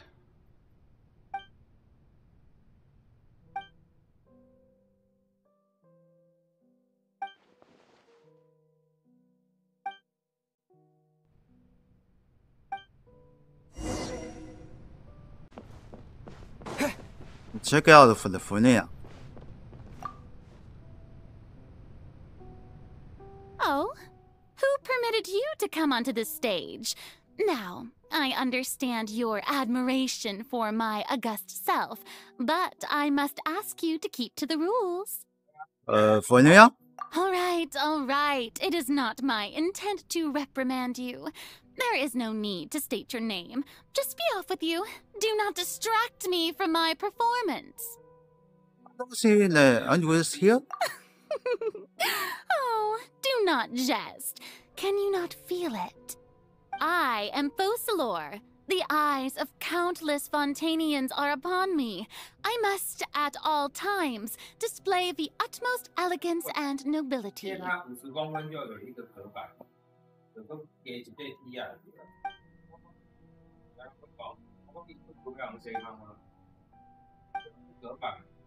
Alright, let's continue this. We need time for the spotlights. Dear audience, The performance is experiencing a technical difficulty, but worry not. The guards shall resolve it soon enough.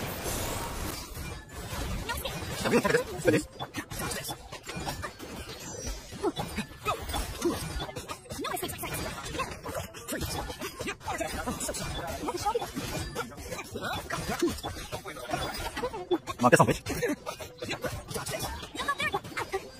I go the one Swedish turn and one Thai. Want to make sure the tubing open.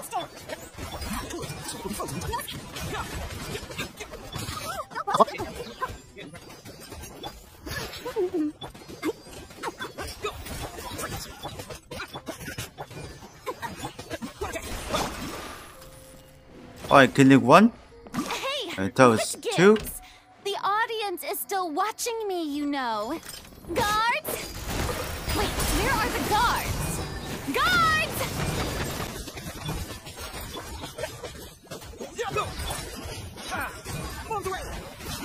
Oh, you must stop, bitch.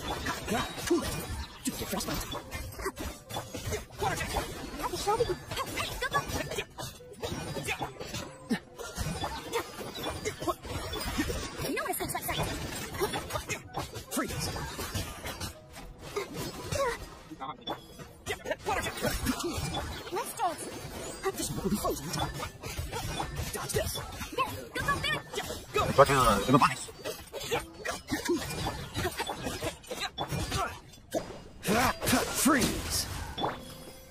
Alright, let's get the final one. Final spotlight. Oh, never mind.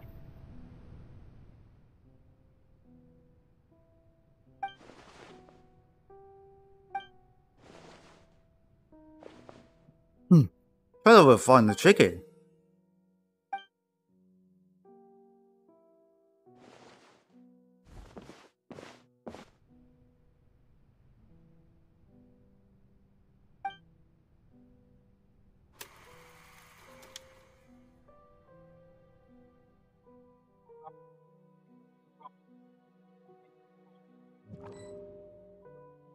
Ah, uncontrollable for now. Let's go into the this way. Here we go. Farina. Farina. Huh? Who's that? Who's calling me? Where are you? Be not nervous. Be not afraid. I am before you. Wait a moment. You're near me? How can this be? Mirror you, huh? You know what? That's not bad. Let's go with that. Mirror me? What do you wish to say? The prophecy. Saying the Have mail. you heard of it? What prophecy? Wait. I know. I think. I don't know why, but it's in my head somehow. The people will all be dissolved into the waters, and only the Hydro Archon will remain, weeping on her throne. Only then will the sins of the people of Fontaine be washed away. Oh, very good. You know it well. What's going on? I can't seem to remember anything clearly.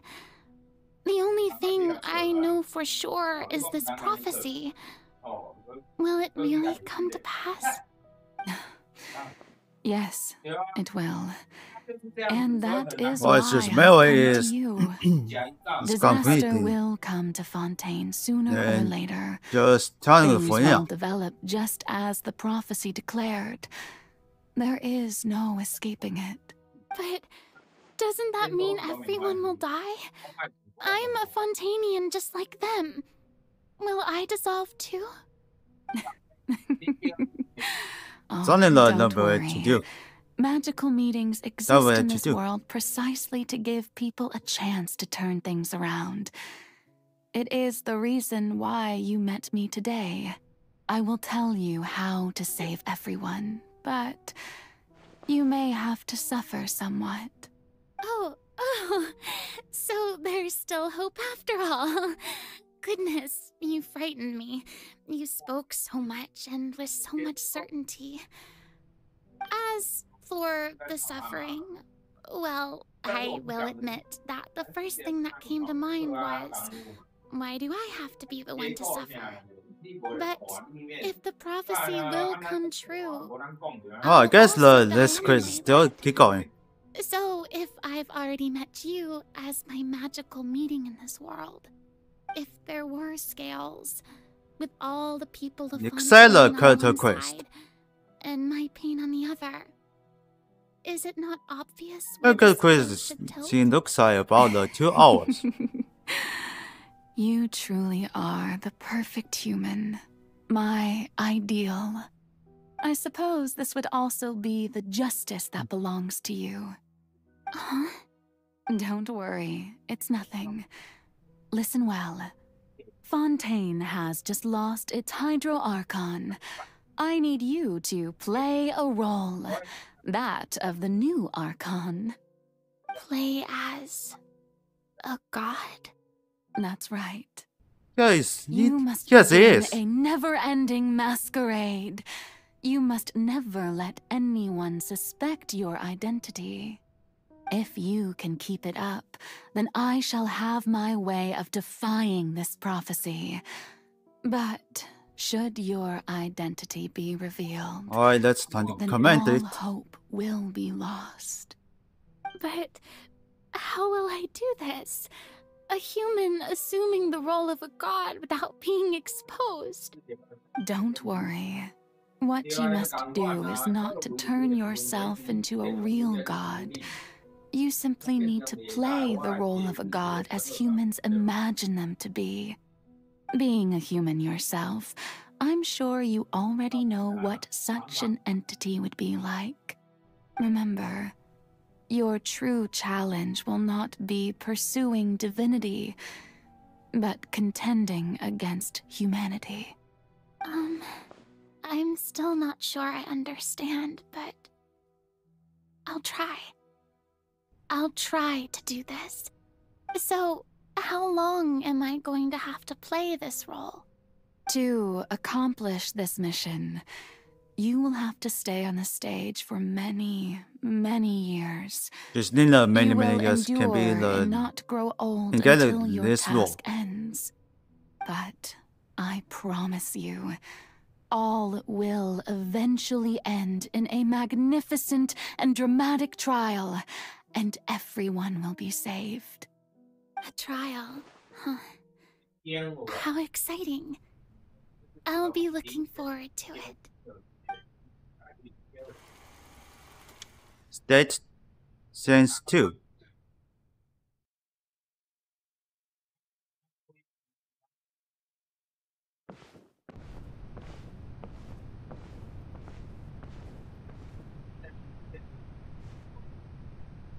Or this one.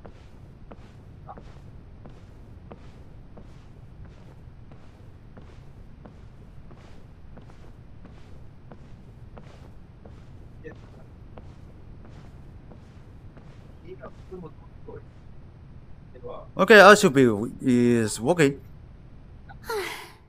The Maison Cardinalise has announced my accession, but this is my first time facing the people. What should I say to most appear like a god? To be honest, I still don't know. Perhaps I should first try to act natural. Come on, clutch. Ladies and gentlemen, good evening, and welcome to the Opera Epiclese. I'm sure you've all heard about how I have taken on It's the only role her of alone. Hydro Archon.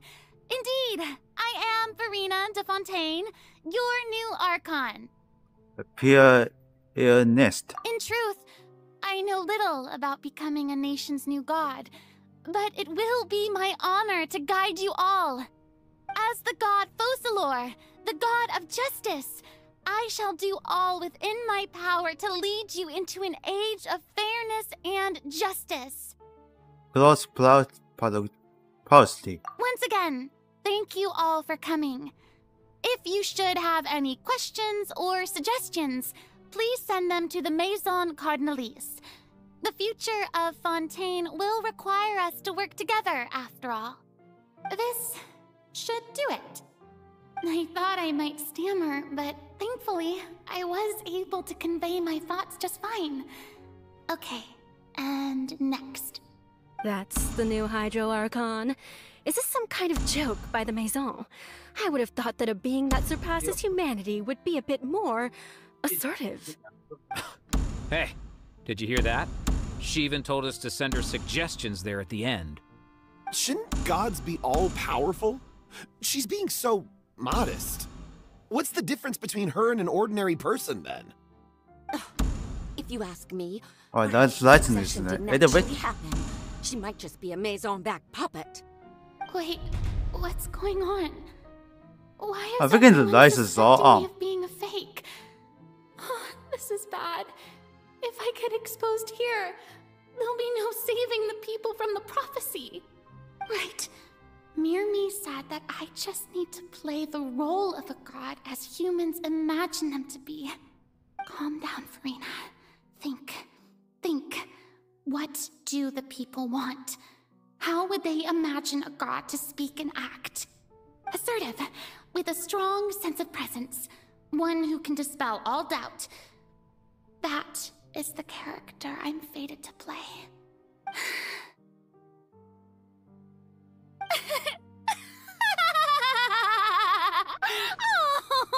What the hell are you laughing? My Wenena. people.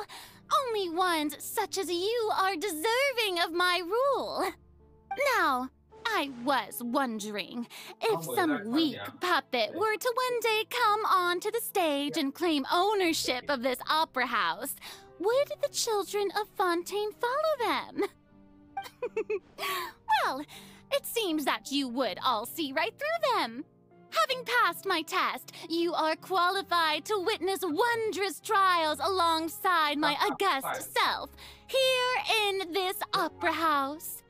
You may consider my previous act a door gift of sorts.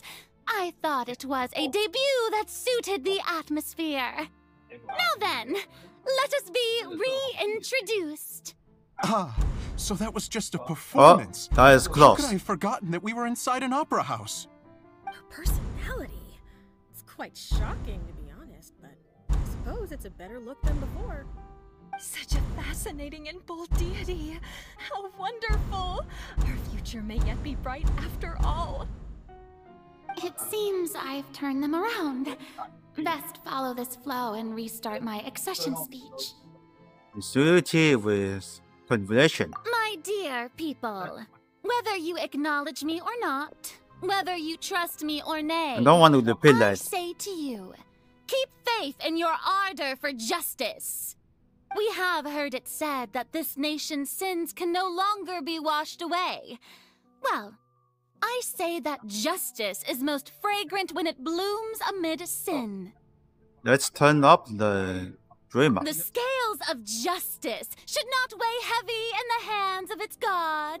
On one Let's get side, a it one. must carry fairness and justice. And on the other, praise and applause. May law be the prayer on our lips. May judgment be our worship. Let us light the fires and drink to the future of Fontaine. Alright, let's end the speech in the personal coding. There is no trouble in this world that justice cannot solve. All that is needed is for you, my people, to believe in it, heart and soul. So long as I, the Archon Focalord, Okay, I guess stand it's just in his the colliding. Opera Epiclese, so long as I stand before the Oratrice, I shall even judge the gods of this world!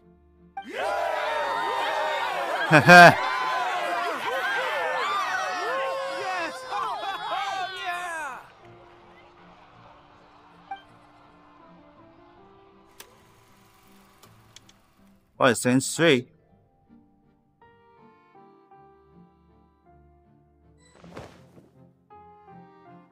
None ain't yet. This is the Nervous tables. Lady Farina, here are today's case reports as well as a summary of the follow-up for your perusal. Come now. Was I not just at the Opera House in person? Leave these kinds of things to Neuvillette. Besides, none of these trials were the one that I'm looking forward to the most.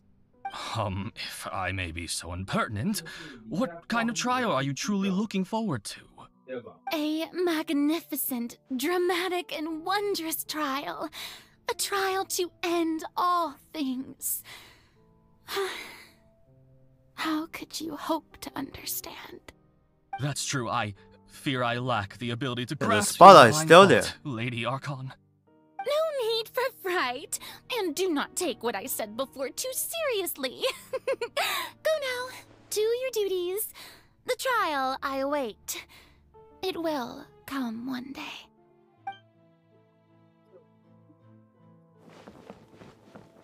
Let's go to the next one. Lady Farina, I don't know what to say. Thank you for agreeing to see me. No need to thank me. Or rather, thank your own sense of perseverance instead. Long have you stood in line to meet me, have you not? Oh, I'm afraid that's just an inevitable consequence of my divine charm. All right, Deoteria, is it? How is your son's illness? You remembered me, and you knew of my family, too. He's doing much better now. In fact, he is far more of an ardent believer. It's only sort of for the light, He was the one who forced me to seek an spotlight, audience with you. but that's on the voice. And now who is this? Oh, good. Very good. If this should happen again in the future, please do not hesitate to come and tell me. Going down to citizens' homes every so often, while not usual practice, should serve as a fine change of pace. You're such a gentle and wise god. Thank you once again, on behalf of my son.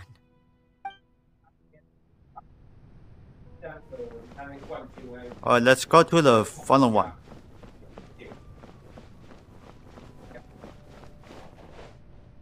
It's the best on the... It's on the guitar. It's on the known weights. Lady Farina, No, here are the latest hydrological reports. As for the specific parameters you asked to take note of, I'm afraid things still don't look good. I see. It's as I thought then.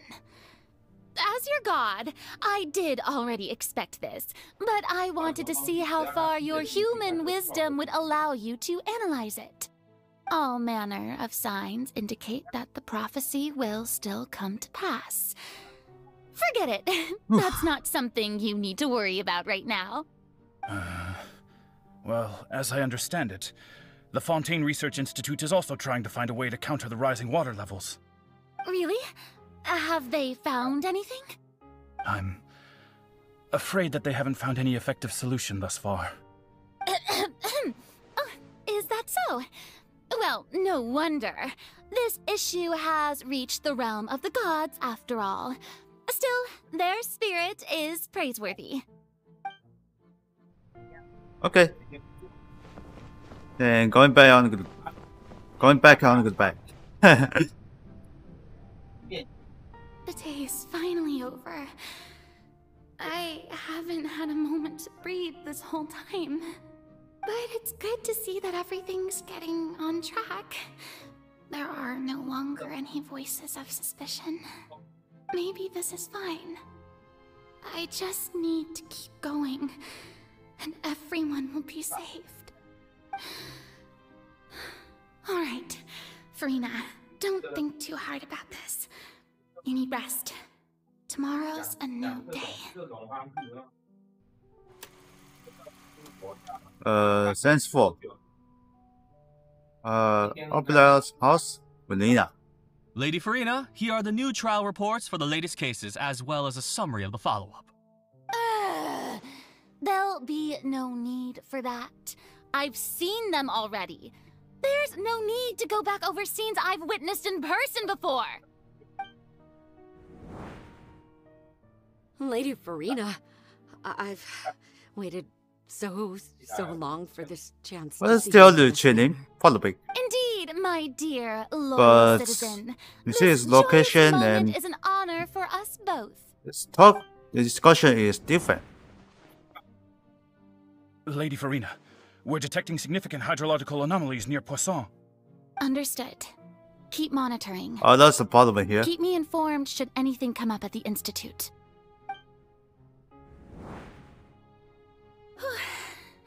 I don't think I let anything slip today.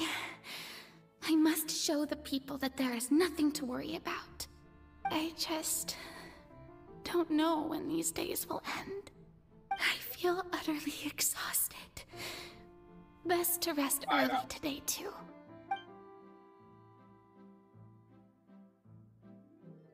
I think it's Sense Fight. Yeah, still continue this. Sense 3 to Sense Unknown.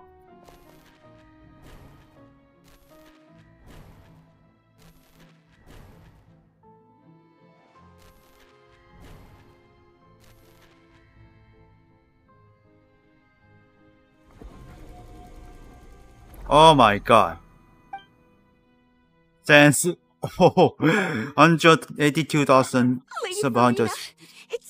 182,775. Yeah. Dream being able to speak with you up close like this. I've heard that the first member of Yeah, our the family who was chilling honored to receive the. audience with you was Madame I think it's a few years. almost Damn. 20 generations ago. And what a fine family yours Yeah, it is was indeed. love song because looks like Brings me younger. great joy to meet such a faithful believer, a descendant of a line most ardent. Surely you exaggerate, Lady Farina. My lady? What is it, good citizen? Are you crying? Uh-huh. Really now? I didn't even notice. This must be I have no idea what's the overflow cry of now. hydro from my person. Well, can't quite help being the god whose dominion is the waters, can I? No wonder. No wonder. A manifestation of your power, then. Oh, Archon, I am honored to have witnessed it. Honored indeed.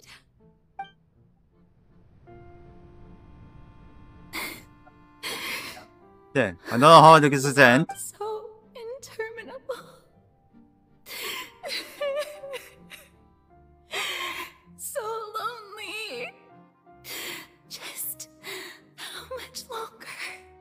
Hundreds of years must have passed by now. Perhaps the show must go on for hundreds more. I never imagined that it would hurt so much. Have I reached my limit? No. Perhaps I reached it long ago. And this is really way I big. didn't even notice my own tears. I want to tell someone, anyone, Way big about judgment. this. But would that not destroy all I've done so far? I've conducted so many investigations across the centuries, but there's not even a sliver of hope that we might break the prophecy. All I can do is keep heart. I must maintain this act. It is the only way to save Fontaine. Please, mirror me. You have to succeed.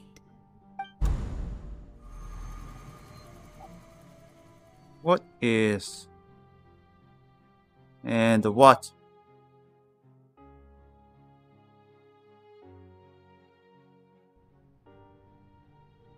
Farina, you don't have to shoulder this burden alone. Although Guys, I don't terrible know what sound. you might be keeping from everyone. Your people are more than willing to share your burden with you.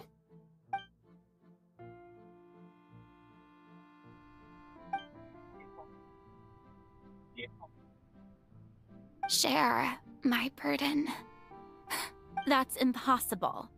It was fated right from the start that this would be my duty alone. But even if your burden doesn't need to be shared, you can still choose to confide in someone. Just share it with me. I'm what you'd call a witness. A witness? Because Yes. it's still I've called heard that you Fenris came the to Witness. Tevat from beyond the stars, yes. In other words, you never belonged here. And if Tevat is, in its entirety, a show on a stage, then you're just a spectator, aren't you? If that's the case... He's right. I could confide in him, couldn't I? But if things don't play out as expected, the people of Fontaine will be the ones to pay the price. No, Farina. You shouldn't be selfish. But what if it's really alright? Farina, you've worked so hard for so long. 아니긴 this question. Surely it would be This okay can be to put yourself quickly first for once. for the finish. Just this once. Is it such an outrageous thing to do anyway? To find someone in whom you can confide your frustrations and sorrows? Surely it could not hurt. If you let this opportunity slip through your fingers, it might never come by again. Think about it long and hard.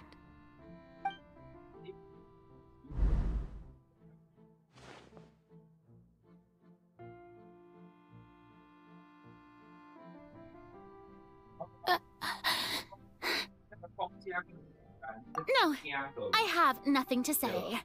I am Farina, the Archon of Fontaine. Everything will surely get better. All what's you trouble? need to do, dear spectator, is to witness there my is. performance until the curtains fall.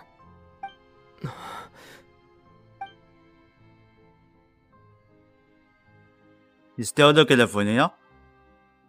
Fine.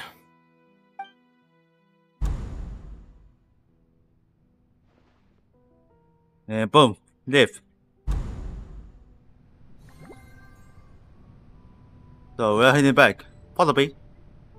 So even Farina doesn't know the truth? You've never once let her in on the full plan? Yes, it had to be done. To deceive the heavenly principles, you must first deceive yourself. She did very well. If she had let her resolve falter even once in these 5 centuries, Fontaine would have been doomed to the most tragic fate.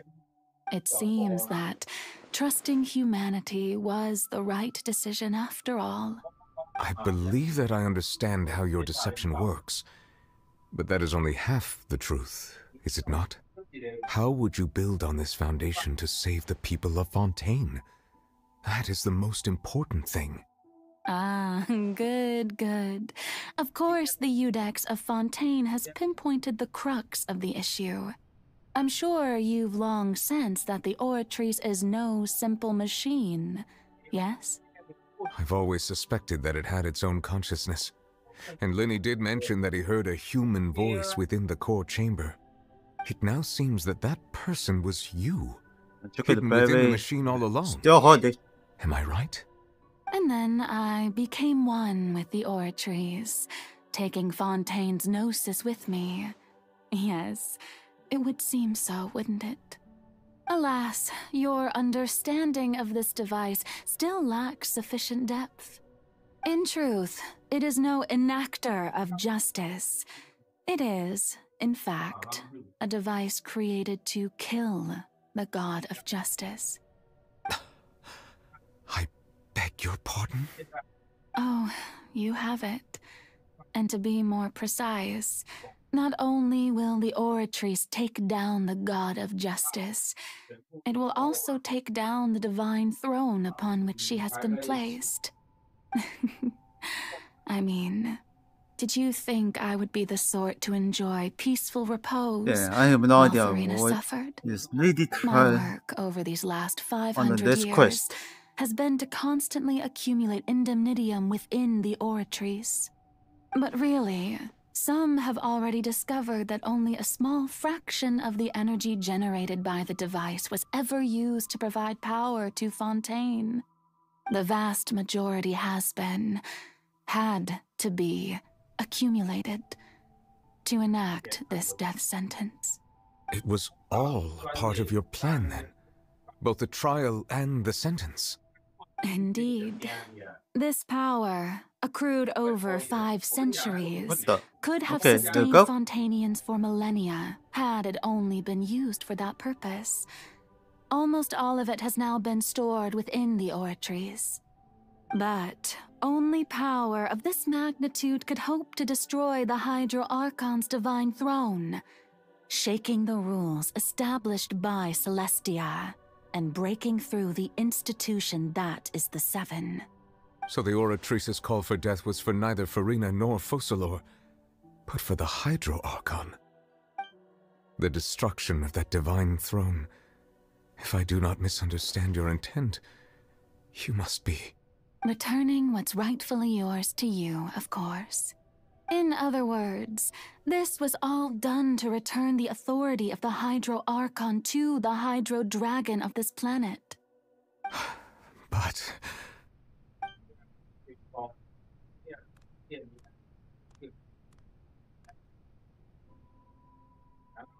This is close to the number, right? Getting sad again, are we? The authority of the ancient dragons shall soon be yours once more, O Hydro Dragon Sovereign. And this is the face you make. All you've done throughout the years is just so you can sacrifice yourself at the very end. I've never quite seen it that way, you know. Even now, I'm quite pleased at how well my deception worked.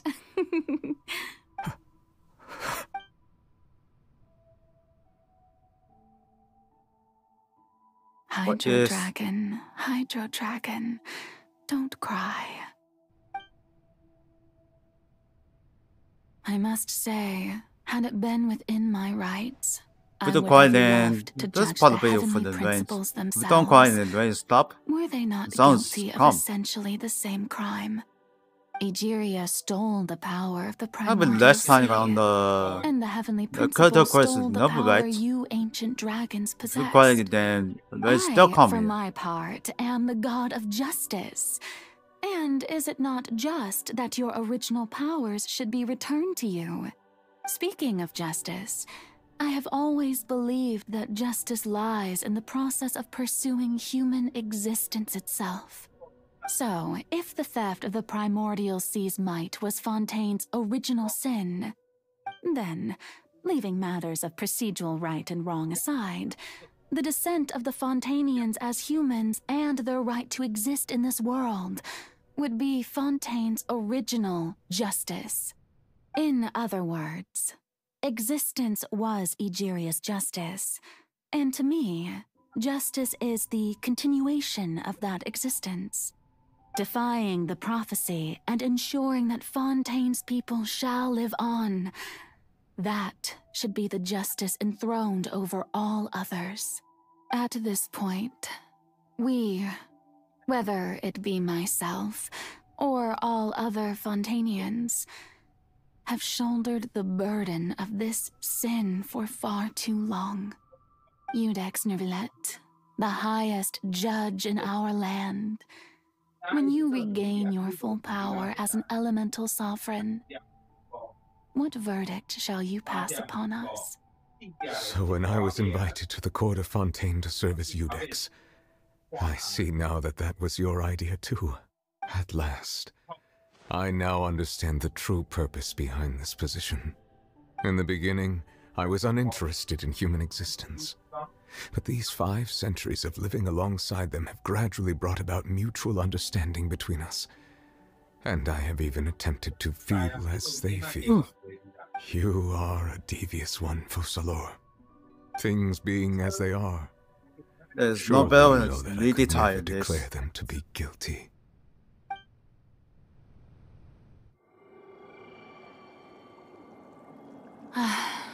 The hour of my execution is almost here. For the sinner, The curtain call has come. I know I may not sound it, but faced with death, I find myself a little afraid. Perhaps this is one thing both gods and humans have in common.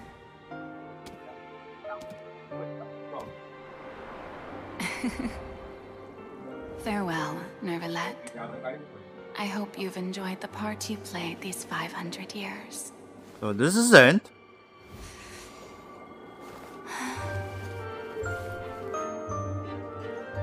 He studies dance.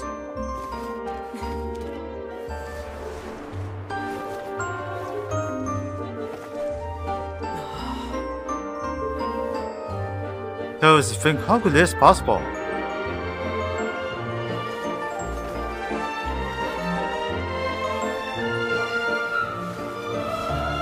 Resistance still remember on his. Uh-oh.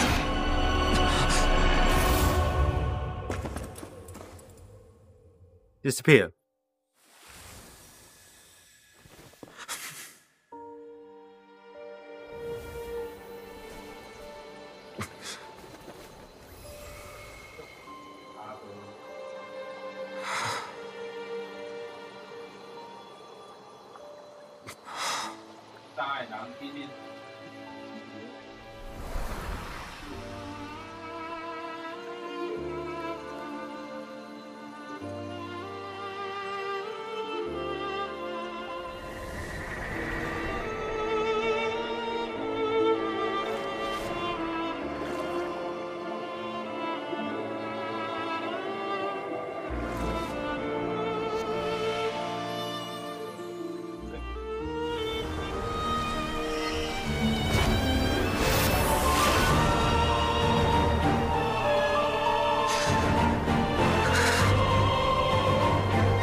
Ex Nervalette, hereby declare,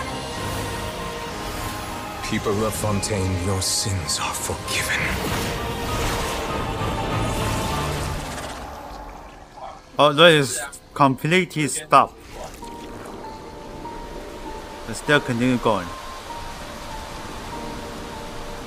For the blue lights.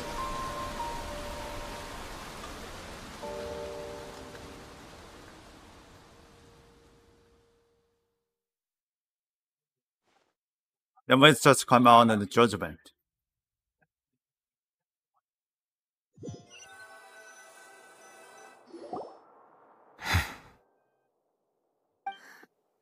What just happened? Has the death sentence been carried out? Was that bright light Yep, we are come back. This Misdirection? I have a feeling that something huge just happened. But since we're all still alive and haven't been dissolved, I assume whatever happened was good for us. It's time to end this. We must mete out punishment to that beast. But didn't you say just a moment ago that it can't be defeated? I have gained the strength sufficient to deal with it.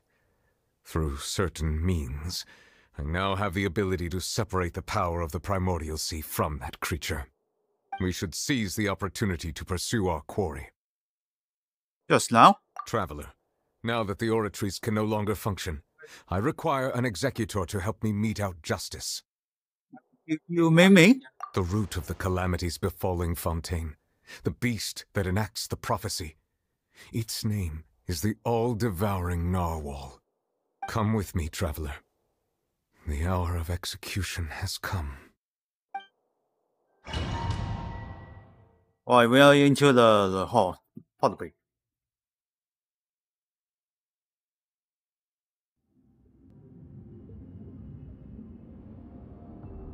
Yes, he is. We must mean a defeat. We're going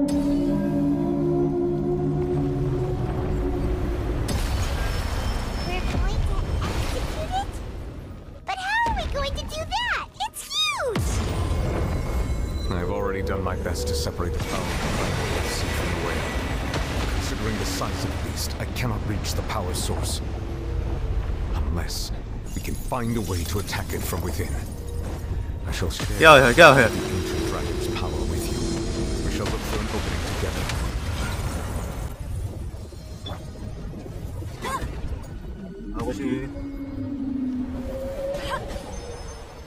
I can feel its sorrow turning into hostility.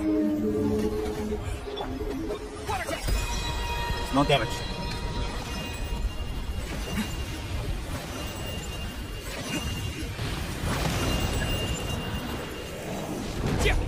Go!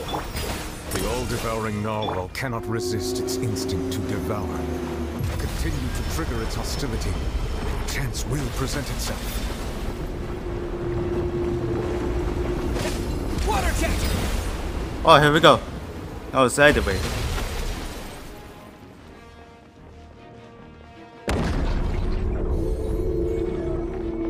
Here it comes.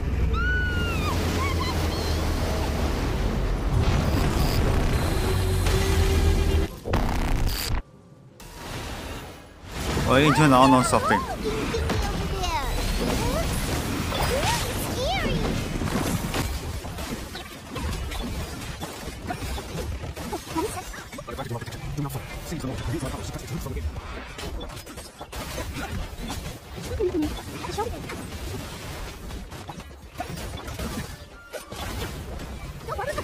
Oh god.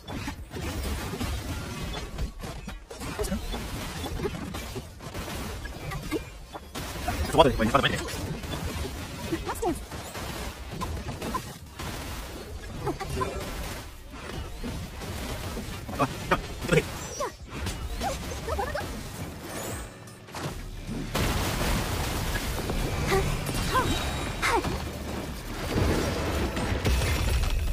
Here we go.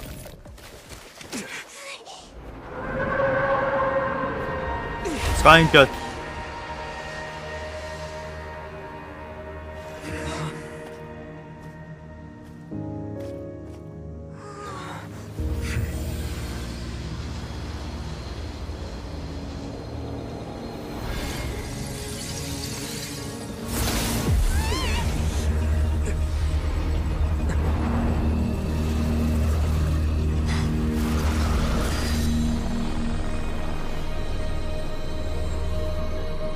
Wait, she's got a Tadadilla.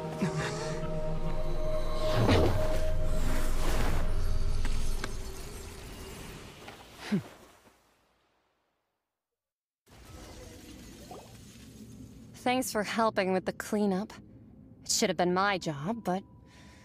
oh well. It was just supposed to be a short private training session for me. I didn't think that my disciple and my master's pet would start brawling in the meantime.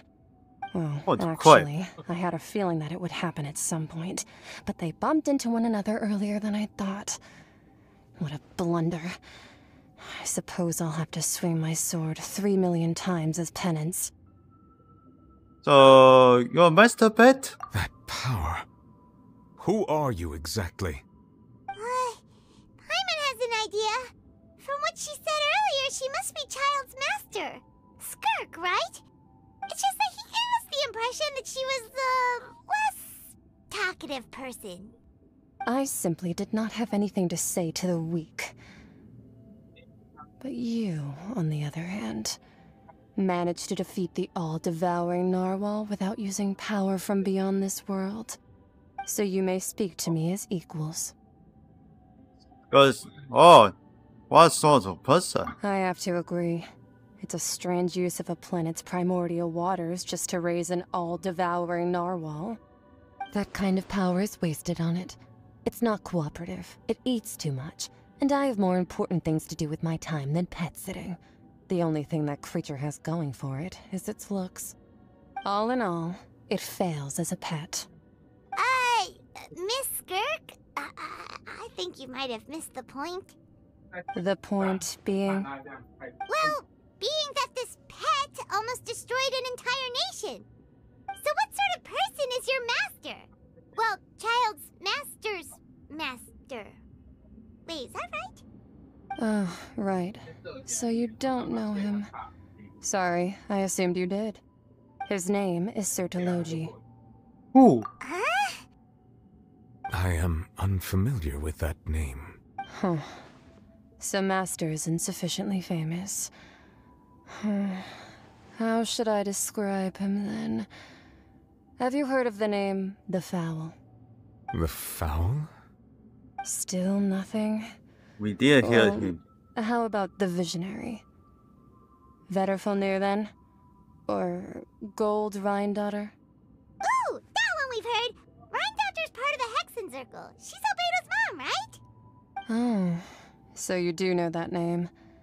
To be honest, I also heard all of those names and titles from my master. I don't actually know them either. But I suppose you understand now, yes? My master is likely a similar sort to Rhine-Daughter. They are both pursuing some form of perfection. Wait! Didn't you also mention a visionary person? Paimon didn't quite catch their name. Actually, never mind that. I believe it expedient to inform you that the all-devouring narwhal used up nearly all its strength fighting you. Such roiling hydro energies will prove difficult for the planet's deep seas to digest. As such, the fontaine back on the surface has most likely been thrown into chaos. In other words, the prophecy that you've been fretting over should now be in full swing. What? There's little to be surprised about, Paimon.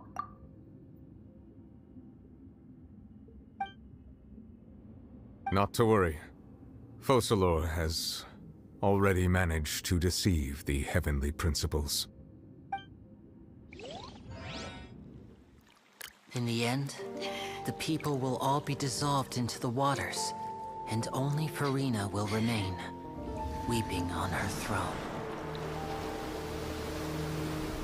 What the?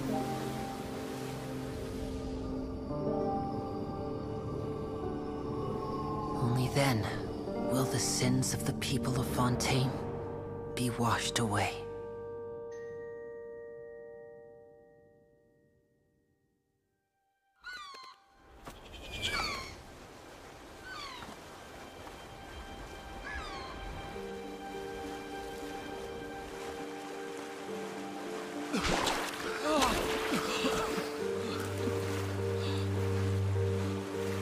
There's still survivors. Help! Over here!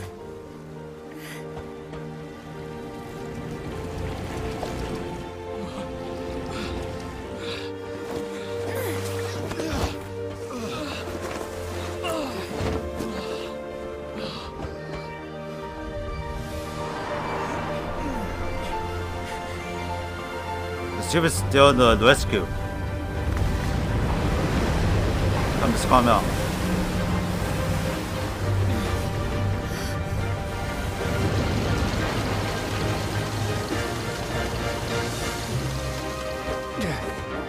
All hands, Whew. initiate emergency. What was the elevate? It's immediate rescue.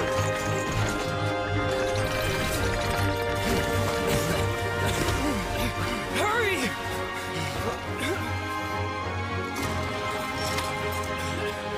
Hey, lend a hand!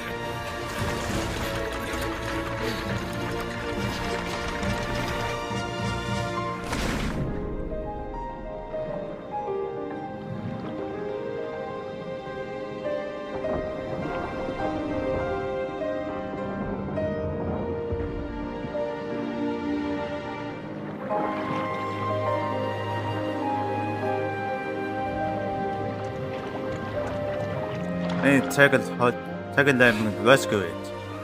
Look! The water's receding!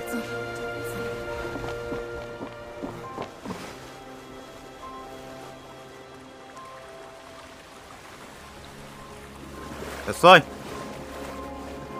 The city is success. Water's receding. We didn't dissolve. The prophecy was wrong. The prophecy was wrong.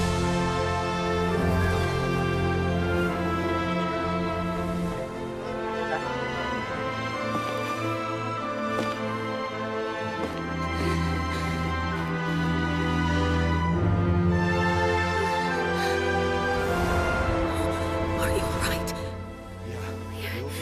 We're saved. The prophecy was wrong. Yeah, apologies was wrong.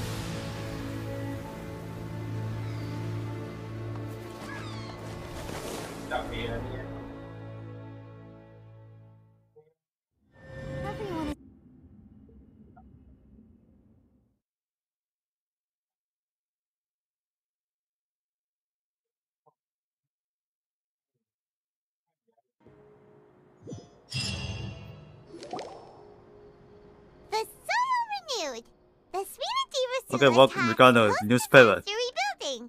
I recently visited Poisson to meet with Miss Navia, spokesperson of the Spina di Rosula, and we spoke about Poisson's present and future. Old soil can still give birth to new bloom, Miss Navia stated.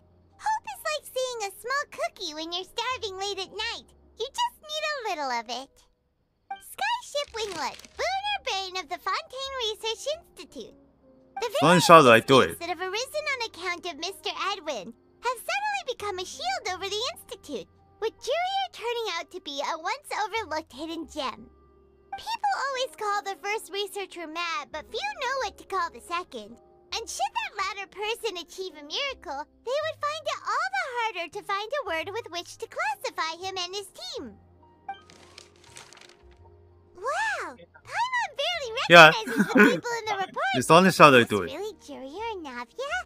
They sound like real big shots. We just didn't meet them in the next thing. What do you think? Pretty enthralling, huh? The Steambird's idea was pretty simple. With the disaster just having passed, we would print a free edition packed to the margins with good news to calm people down. The value for these big scoops lies in their inevitable follow-ups. We'll publish further reports and go into the stories behind those people. Edwin's assistant, Jurier, created a true flying ship, while Navia is leading people in the reconstruction of their home. I'm sure that these stories could draw even your well-traveled eye. The arcs do make me curious about how things will play out. Paimon's curious too! Wait a minute. Didn't we watch everything happen from start to finish? What's there to be curious about? And that's exactly why I'd like you to come conduct interviews with me. You're the best incubators of news, if you haven't noticed. And also, with you around, I'm sure I'll get to see that Duke. Are you sure? Hasn't he turned you down several times already? Oh, this time will be different. Come on, let's head to Poisson first, and then make a trip to the fortress. There are some things you'll only know when you get there.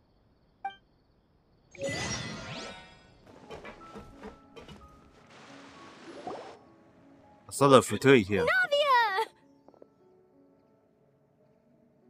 Oh, it's you. What brings you all here? Hey, we're just having a look around. I'm here to update myself on how things are going here. Oh, the Fatui are here too. Let me introduce you. This is Mr. Garunt Snezhevich. He represented the Knave in sending us a large amount of supplies, and is helping with our work. Our residents are hard at work as well. Thanks to everyone, work is progressing nicely. We've lost a lot of people, but we're moving forward. That will have to be enough. Hello, Miss Charlotte. I'm a big fan of yours. I especially like that article you wrote last year about Fontaine's stray cats. But if you don't mind, could you not emphasize our role too much in your report? It's not charity we're doing here. We just happen to share the same interests as the Spina. I get where you're coming from. I'll keep it as simple as possible. Or would you be willing to feature as friendly neighbors? That would be fine. Thanks. Oh, you're back too. That's fine. How are things? We finished laying down the construction materials. It'll be another hour before the workers are able to go over there. Huh? You're here too, Clorand? Well, her reputation's greatly risen after that whole duel business with Miss Farina. So she's here in Poisson to wait out the heat. All right. She really came here to help me out. There's too much to consider in the reconstruction of Poisson. The Spina has need of more decision-makers. And, well, I do already happen to be connected to Mr. Callis. Oh, wait just a moment. Do you mind me asking a few questions? You know, about how you felt before the duel, about what it was like facing down a god. There's lots of exciting material there, I bet. Forget it. I'm sure you can find a better theme than that, Miss Charlotte. I see you're the same as always. Couldn't you do me a favor, for Navia's sake? Well, if we're talking about doing things for my sake, you might as well just take a few more photos of me. Or of the Traveler. It's better than wasting time persuading Clorand, at any rate. Of course I will. I'm not gonna let him off that easy. All right, then everyone who wants to be in the photo, gather up. And smile.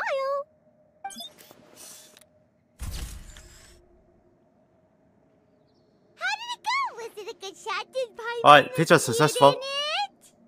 Not bad. Your addition really helped the composition of the picture. All right, hang on a moment. Let me snap a few more shots.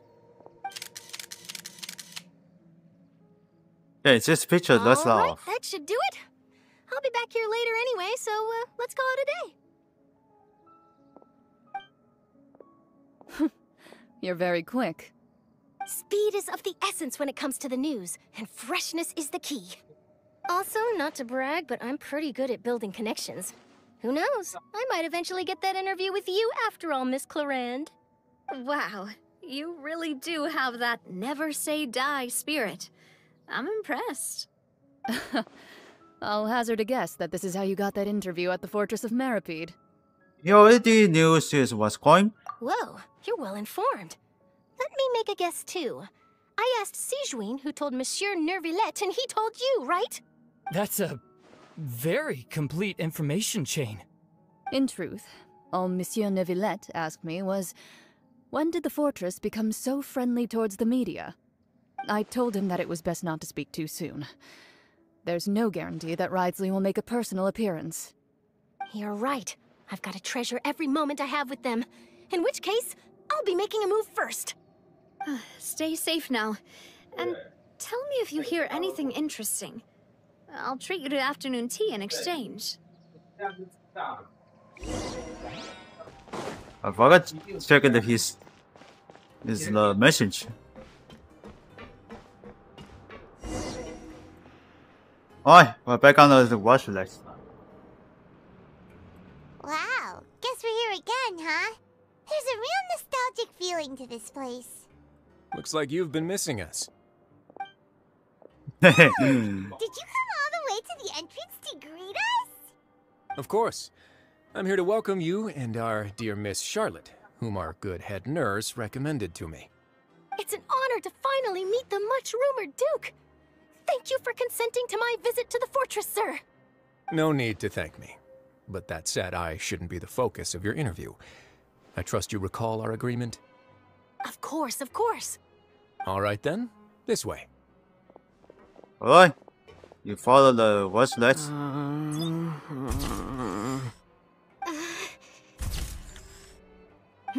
Hey, no need to be so nervous. I've already taken all the photos we need. Miss Charlotte, It doesn't even know this, come on. Published on the cover of the Steambird? It would seem that Miss Lorvine doesn't want her face to appear beside that of Mr. Jurier, Sir, please don't say things like that. But it looks like dear Mr. Jurier denies it. Might this interview be very important to you, then? No, I just... This is my first time being interviewed, and I'm very thankful to the Steambird for... Now, I might not look it, but I actually did meet Mr. Edwin once. And I'll be honest, I enjoyed chatting with you more. You've definitely got more of that genius vibe going on. The boat that brought about a miracle, the ark that saved the people. Why, you recreated a myth back there, like an emissary of legend. Still, if I might ask, where's that flying ship now? Looks like Charlotte's trying to get herself another exclusive scoop. I have to apologize, but that ship is presently in the bowels of our factory. I'm afraid it won't be easy for you to get a shot of it. Really? Well, then in that case, could I have an interview What's with the you to Genshin make up is for that still loss? working? There's nothing else broken. You already know my answer, I'm afraid. Well, Best thanks you for the interview our rescue. head nurse instead. Or perhaps you'd like to take another photo of this couple of researchers? Did you really have to use the word couple? Well, then, 2 solo photos will do. Is my hair messed up? Please, someone help me have a look. Things sure are getting pretty lively here. We've seen this kind of thing before. Oh, seems like everyone's here. Would any of you like to try this new drink I came up with? Ah, Sigewinne. Hey, Miss Charlotte. Why don't you, take some pretty photos of our head nurse? Sure. Come on, Miss Sigewinne. Over this way. Let's find a brighter spot. Huh? Sure. Do I have to smile? So, how have things been at the fortress? Same old, as you can see. Fontaine's undergone some changes, but Still this same place old. is still more or less the same. Other than that flying ship, it got a tad too much attention, I think. That's why I decided to let the interview go through. We should direct more public opinions toward the behind-the-scenes heroes. Am I right, Mr. Jurrier? Miss Lurvine? You're too kind, sir. I believe that you too should have your day in the sun. Not that you would want that, which is a pity. I'll just leave the spotlight to you two. I see. Lots of things happened that day, huh? Anyway, regarding that Harbinger, I'm not sure you remember, but his 3 young followers are still waiting for his return. He sure did win them over, huh? I'll tell them that there's good news and bad news. The good being that their boss seems fine, and the bad being that they must face extended sentences for abetting his escape. Oh, actually, what about you? Are things gonna change for you too? What change can there be? The fortress will keep chugging along, and so will my duties. As to what Miss Farina's departure will mean for the nation, and if our laws and governance will be transformed, we'll leave those to the folks in the overworld. Hey everyone, the photo shoot's done. Wow, that was quick. So late. Good. In that case, let's call it a day here. Thanks for your cooperation. Come on, Traveler, let's go. Till next time, everyone. There'll be a next time? Maybe. Who Yeah, knows? what are you still I'll doing write for a the story next about time, the shall we? underwater factory next time. Until then. All right. Last stop, the docks.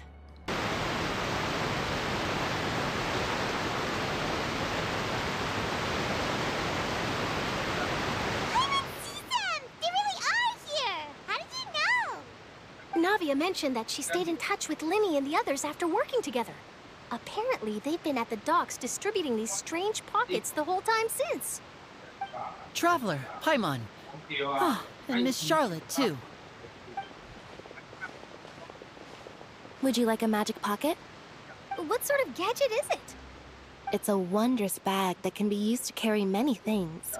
The water level has returned to normal, but if you see any of your things floating around, you can use this to carry them. Or you could trick a friend into doing it for you. Trick a friend? I wonder which of my friends would fall for that.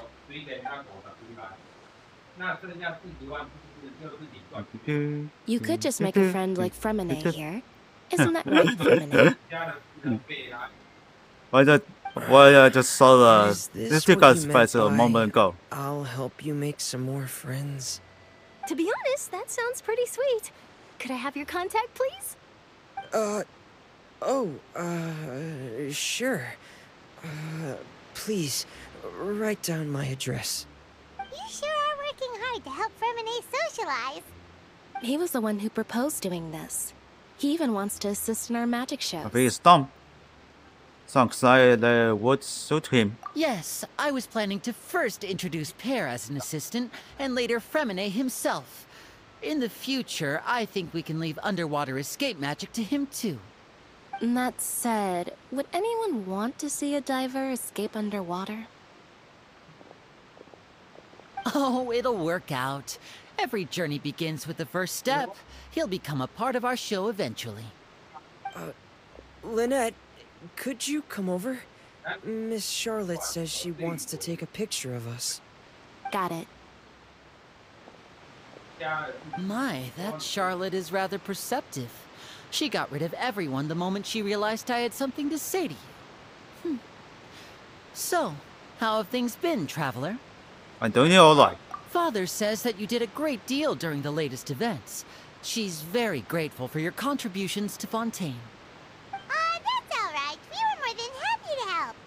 So, what's she doing now? Oh, I guess you haven't heard.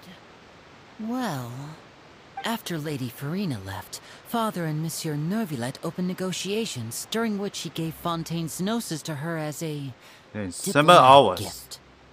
A diplomatic gift? A gnosis? Yes, I was quite surprised at first myself. But when I thought it over, there were Pretty actually good list, a number of things going after for it. let's see how many It could have been hours. done as an apology for the incident Just with Lord doing this Child, quest. or as thanks for his help in tying the all-devouring narwhal down.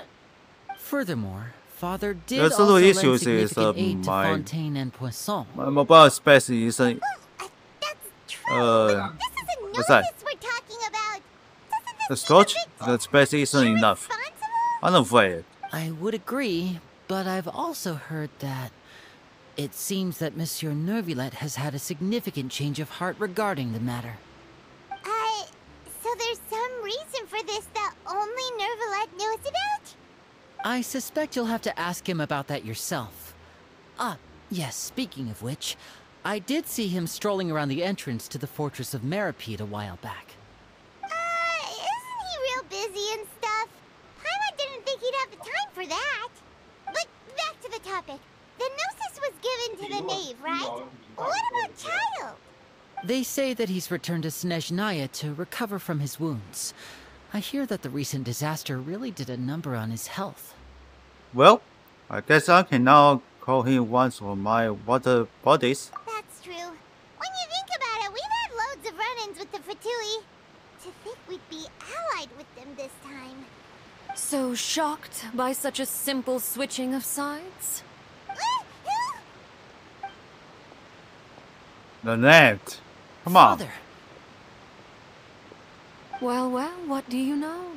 Come to the docks to see how my children are doing and meet the Traveler by chance. Please do not pay my accomplishments in Fontaine too much mind. I would have done them regardless. Are you going to take the Gnosis back to Snezhnaya? That is our duty as Harbingers, yes. Don't be too preoccupied with sides. The goal of the Fatui concerns not a single place or person, but the entire world. With such a grand goal in mind, it is inevitable that we must wear many masks. Switching my masks is something I've always done. Will you keep your poison? Well, that depends on many things. No one truly knows what the future holds. What good is honesty if you can't rely on it forever? As for you, I very much look forward to our next collaboration. Good things cannot be achieved alone, and you've proved yourselves to be great partners. Actually, I just remembered something. Please help us debug this. A vision? All right. I'll remember to return it. Thank you for keeping it safe for him this entire time. And that's a wrap for me. Huh? You're... Greetings, Miss Journalist. Hello. If I'm not mistaken, there are diplomatic channels I'll need to report to take a photo of you. That is correct. So forgive me, but I will not be able to serve as a subject in your article. However, feel free to write as much as you'd like about our dear magicians and our upcoming rookie talent. I will. The sea breeze is quite pleasant. I shall continue my walk while the weather remains so agreeable. Farewell, Father. Oh, she has such an intimidating presence. I didn't even dare to take a picture. Thankfully, I've already wrapped up all my pre-scheduled interviews. Thank you all. This'll be more than enough for me to write about, I'm sure. Don't be too nervous. Why don't you take a magic pocket before you go? Here, Traveler, Paimon, you take one too. To move things about? That's right. Have fun. I was giving out magic pockets when we first met too. And what do you know? I'm doing the exact same thing right now. So many things have happened, but the pockets are still the pockets. I guess this must be life. We will all follow our own paths, and serendipity will lead you to your fated friends. All right then. We'll be handing out pockets in some other districts later, so we'll get going now. Have a good day, you two. Well, guess we sent Charlotte out. Shall we go see what Neville's doing? As long as he's not so busy that he doesn't have time to chat anyway. Alright, let's keep going. Somebody's on the downstairs.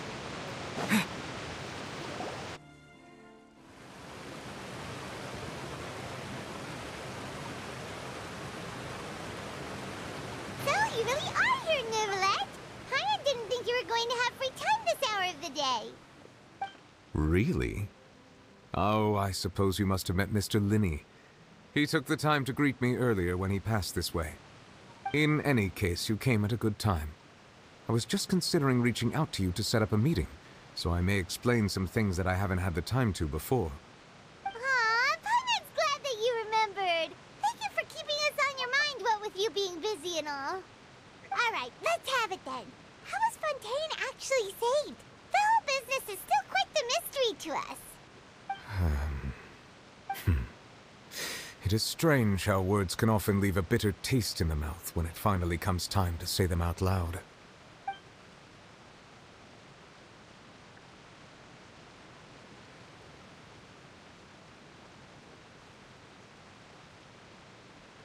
Whoa. So that's what happened? I only saw Funina's part myself. Focalor destroyed the divine throne of the Hydro Archon and restored your power to you, transforming you into a fully fledged elemental dragon sovereign. But Paimon still doesn't quite get what you did to save the Fontanians from dissolving. For me, the authority of the ancient dragons refers to absolute control over the hydro element. Fontanians were incomplete humans born of Egeria's use of the power of the primordial sea, with constitutions similar to that of mimics. But so long as those primordial energies remain within them, I could use the ancient dragon's authority to grant them true blood, after the fashion in which life was first brought into being on this planet. In other words, when I gave my verdict, Fontanians became true humans, and thus would naturally no longer be dissolved by water from the primordial sea. Focalor must have counted on you to make that decision as well. Your verdict was the key to making the prophecy appear to have come true while saving everyone.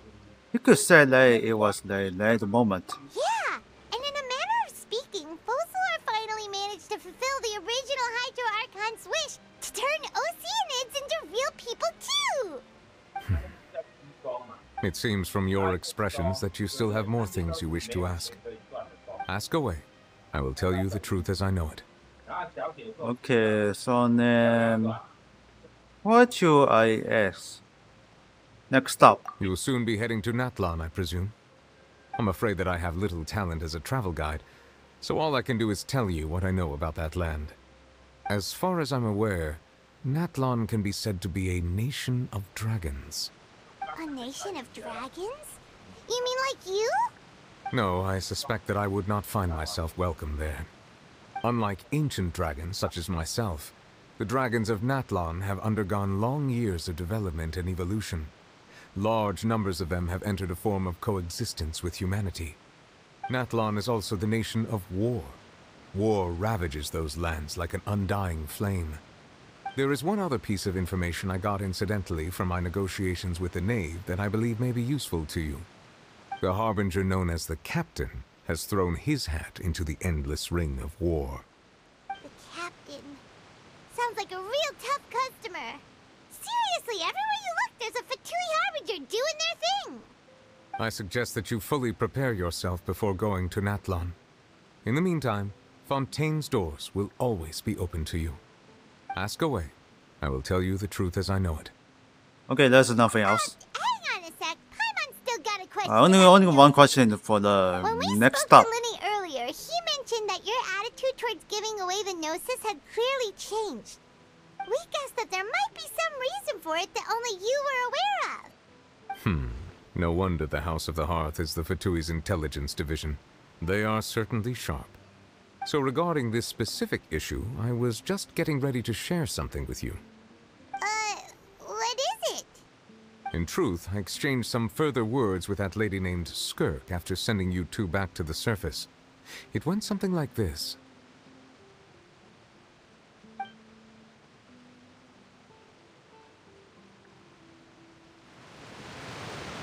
Something like what? Elaborate? Well,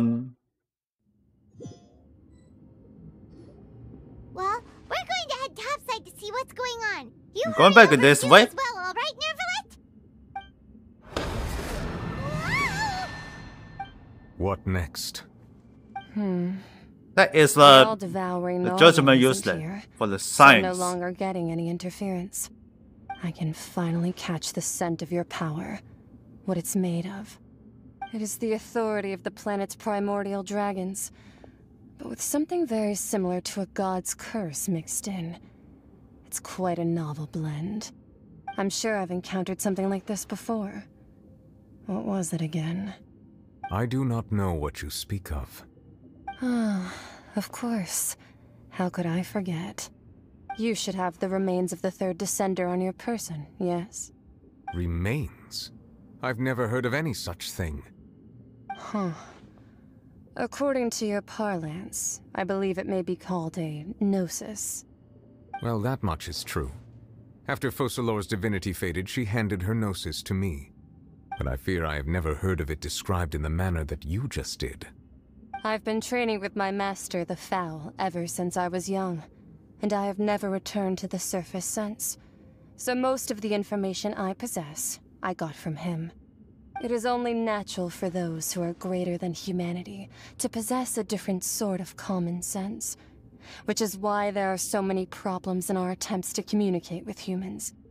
Regardless, you should probably get rid of objects of misfortune to prevent any disasters from befalling you. To live in itself is a blessing.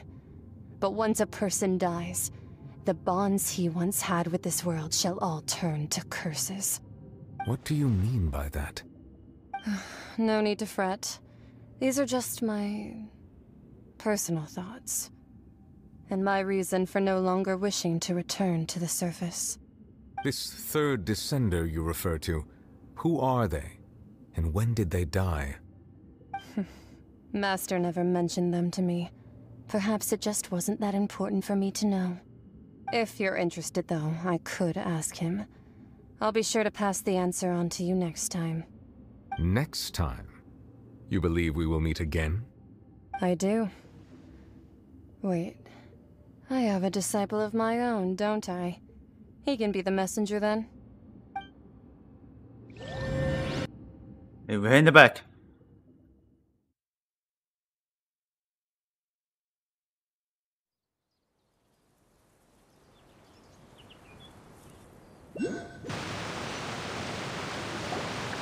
That's what she told me. Whether it would prove useful or not, I wanted to pass that information on to you. The remains of the third descender? So that's what the Gnosis actually are. Paimon just thought they looked like chess pieces. How could they be a person's remains? All the same, assuming that there was no misunderstanding or special metaphor at play, that is what she meant to say. And she said that it would bring misfortune and that you should check it, which is why you gave it to the Fatui. If she speaks the truth, then I would simply be putting Fontaine at unnecessary risk by keeping it here.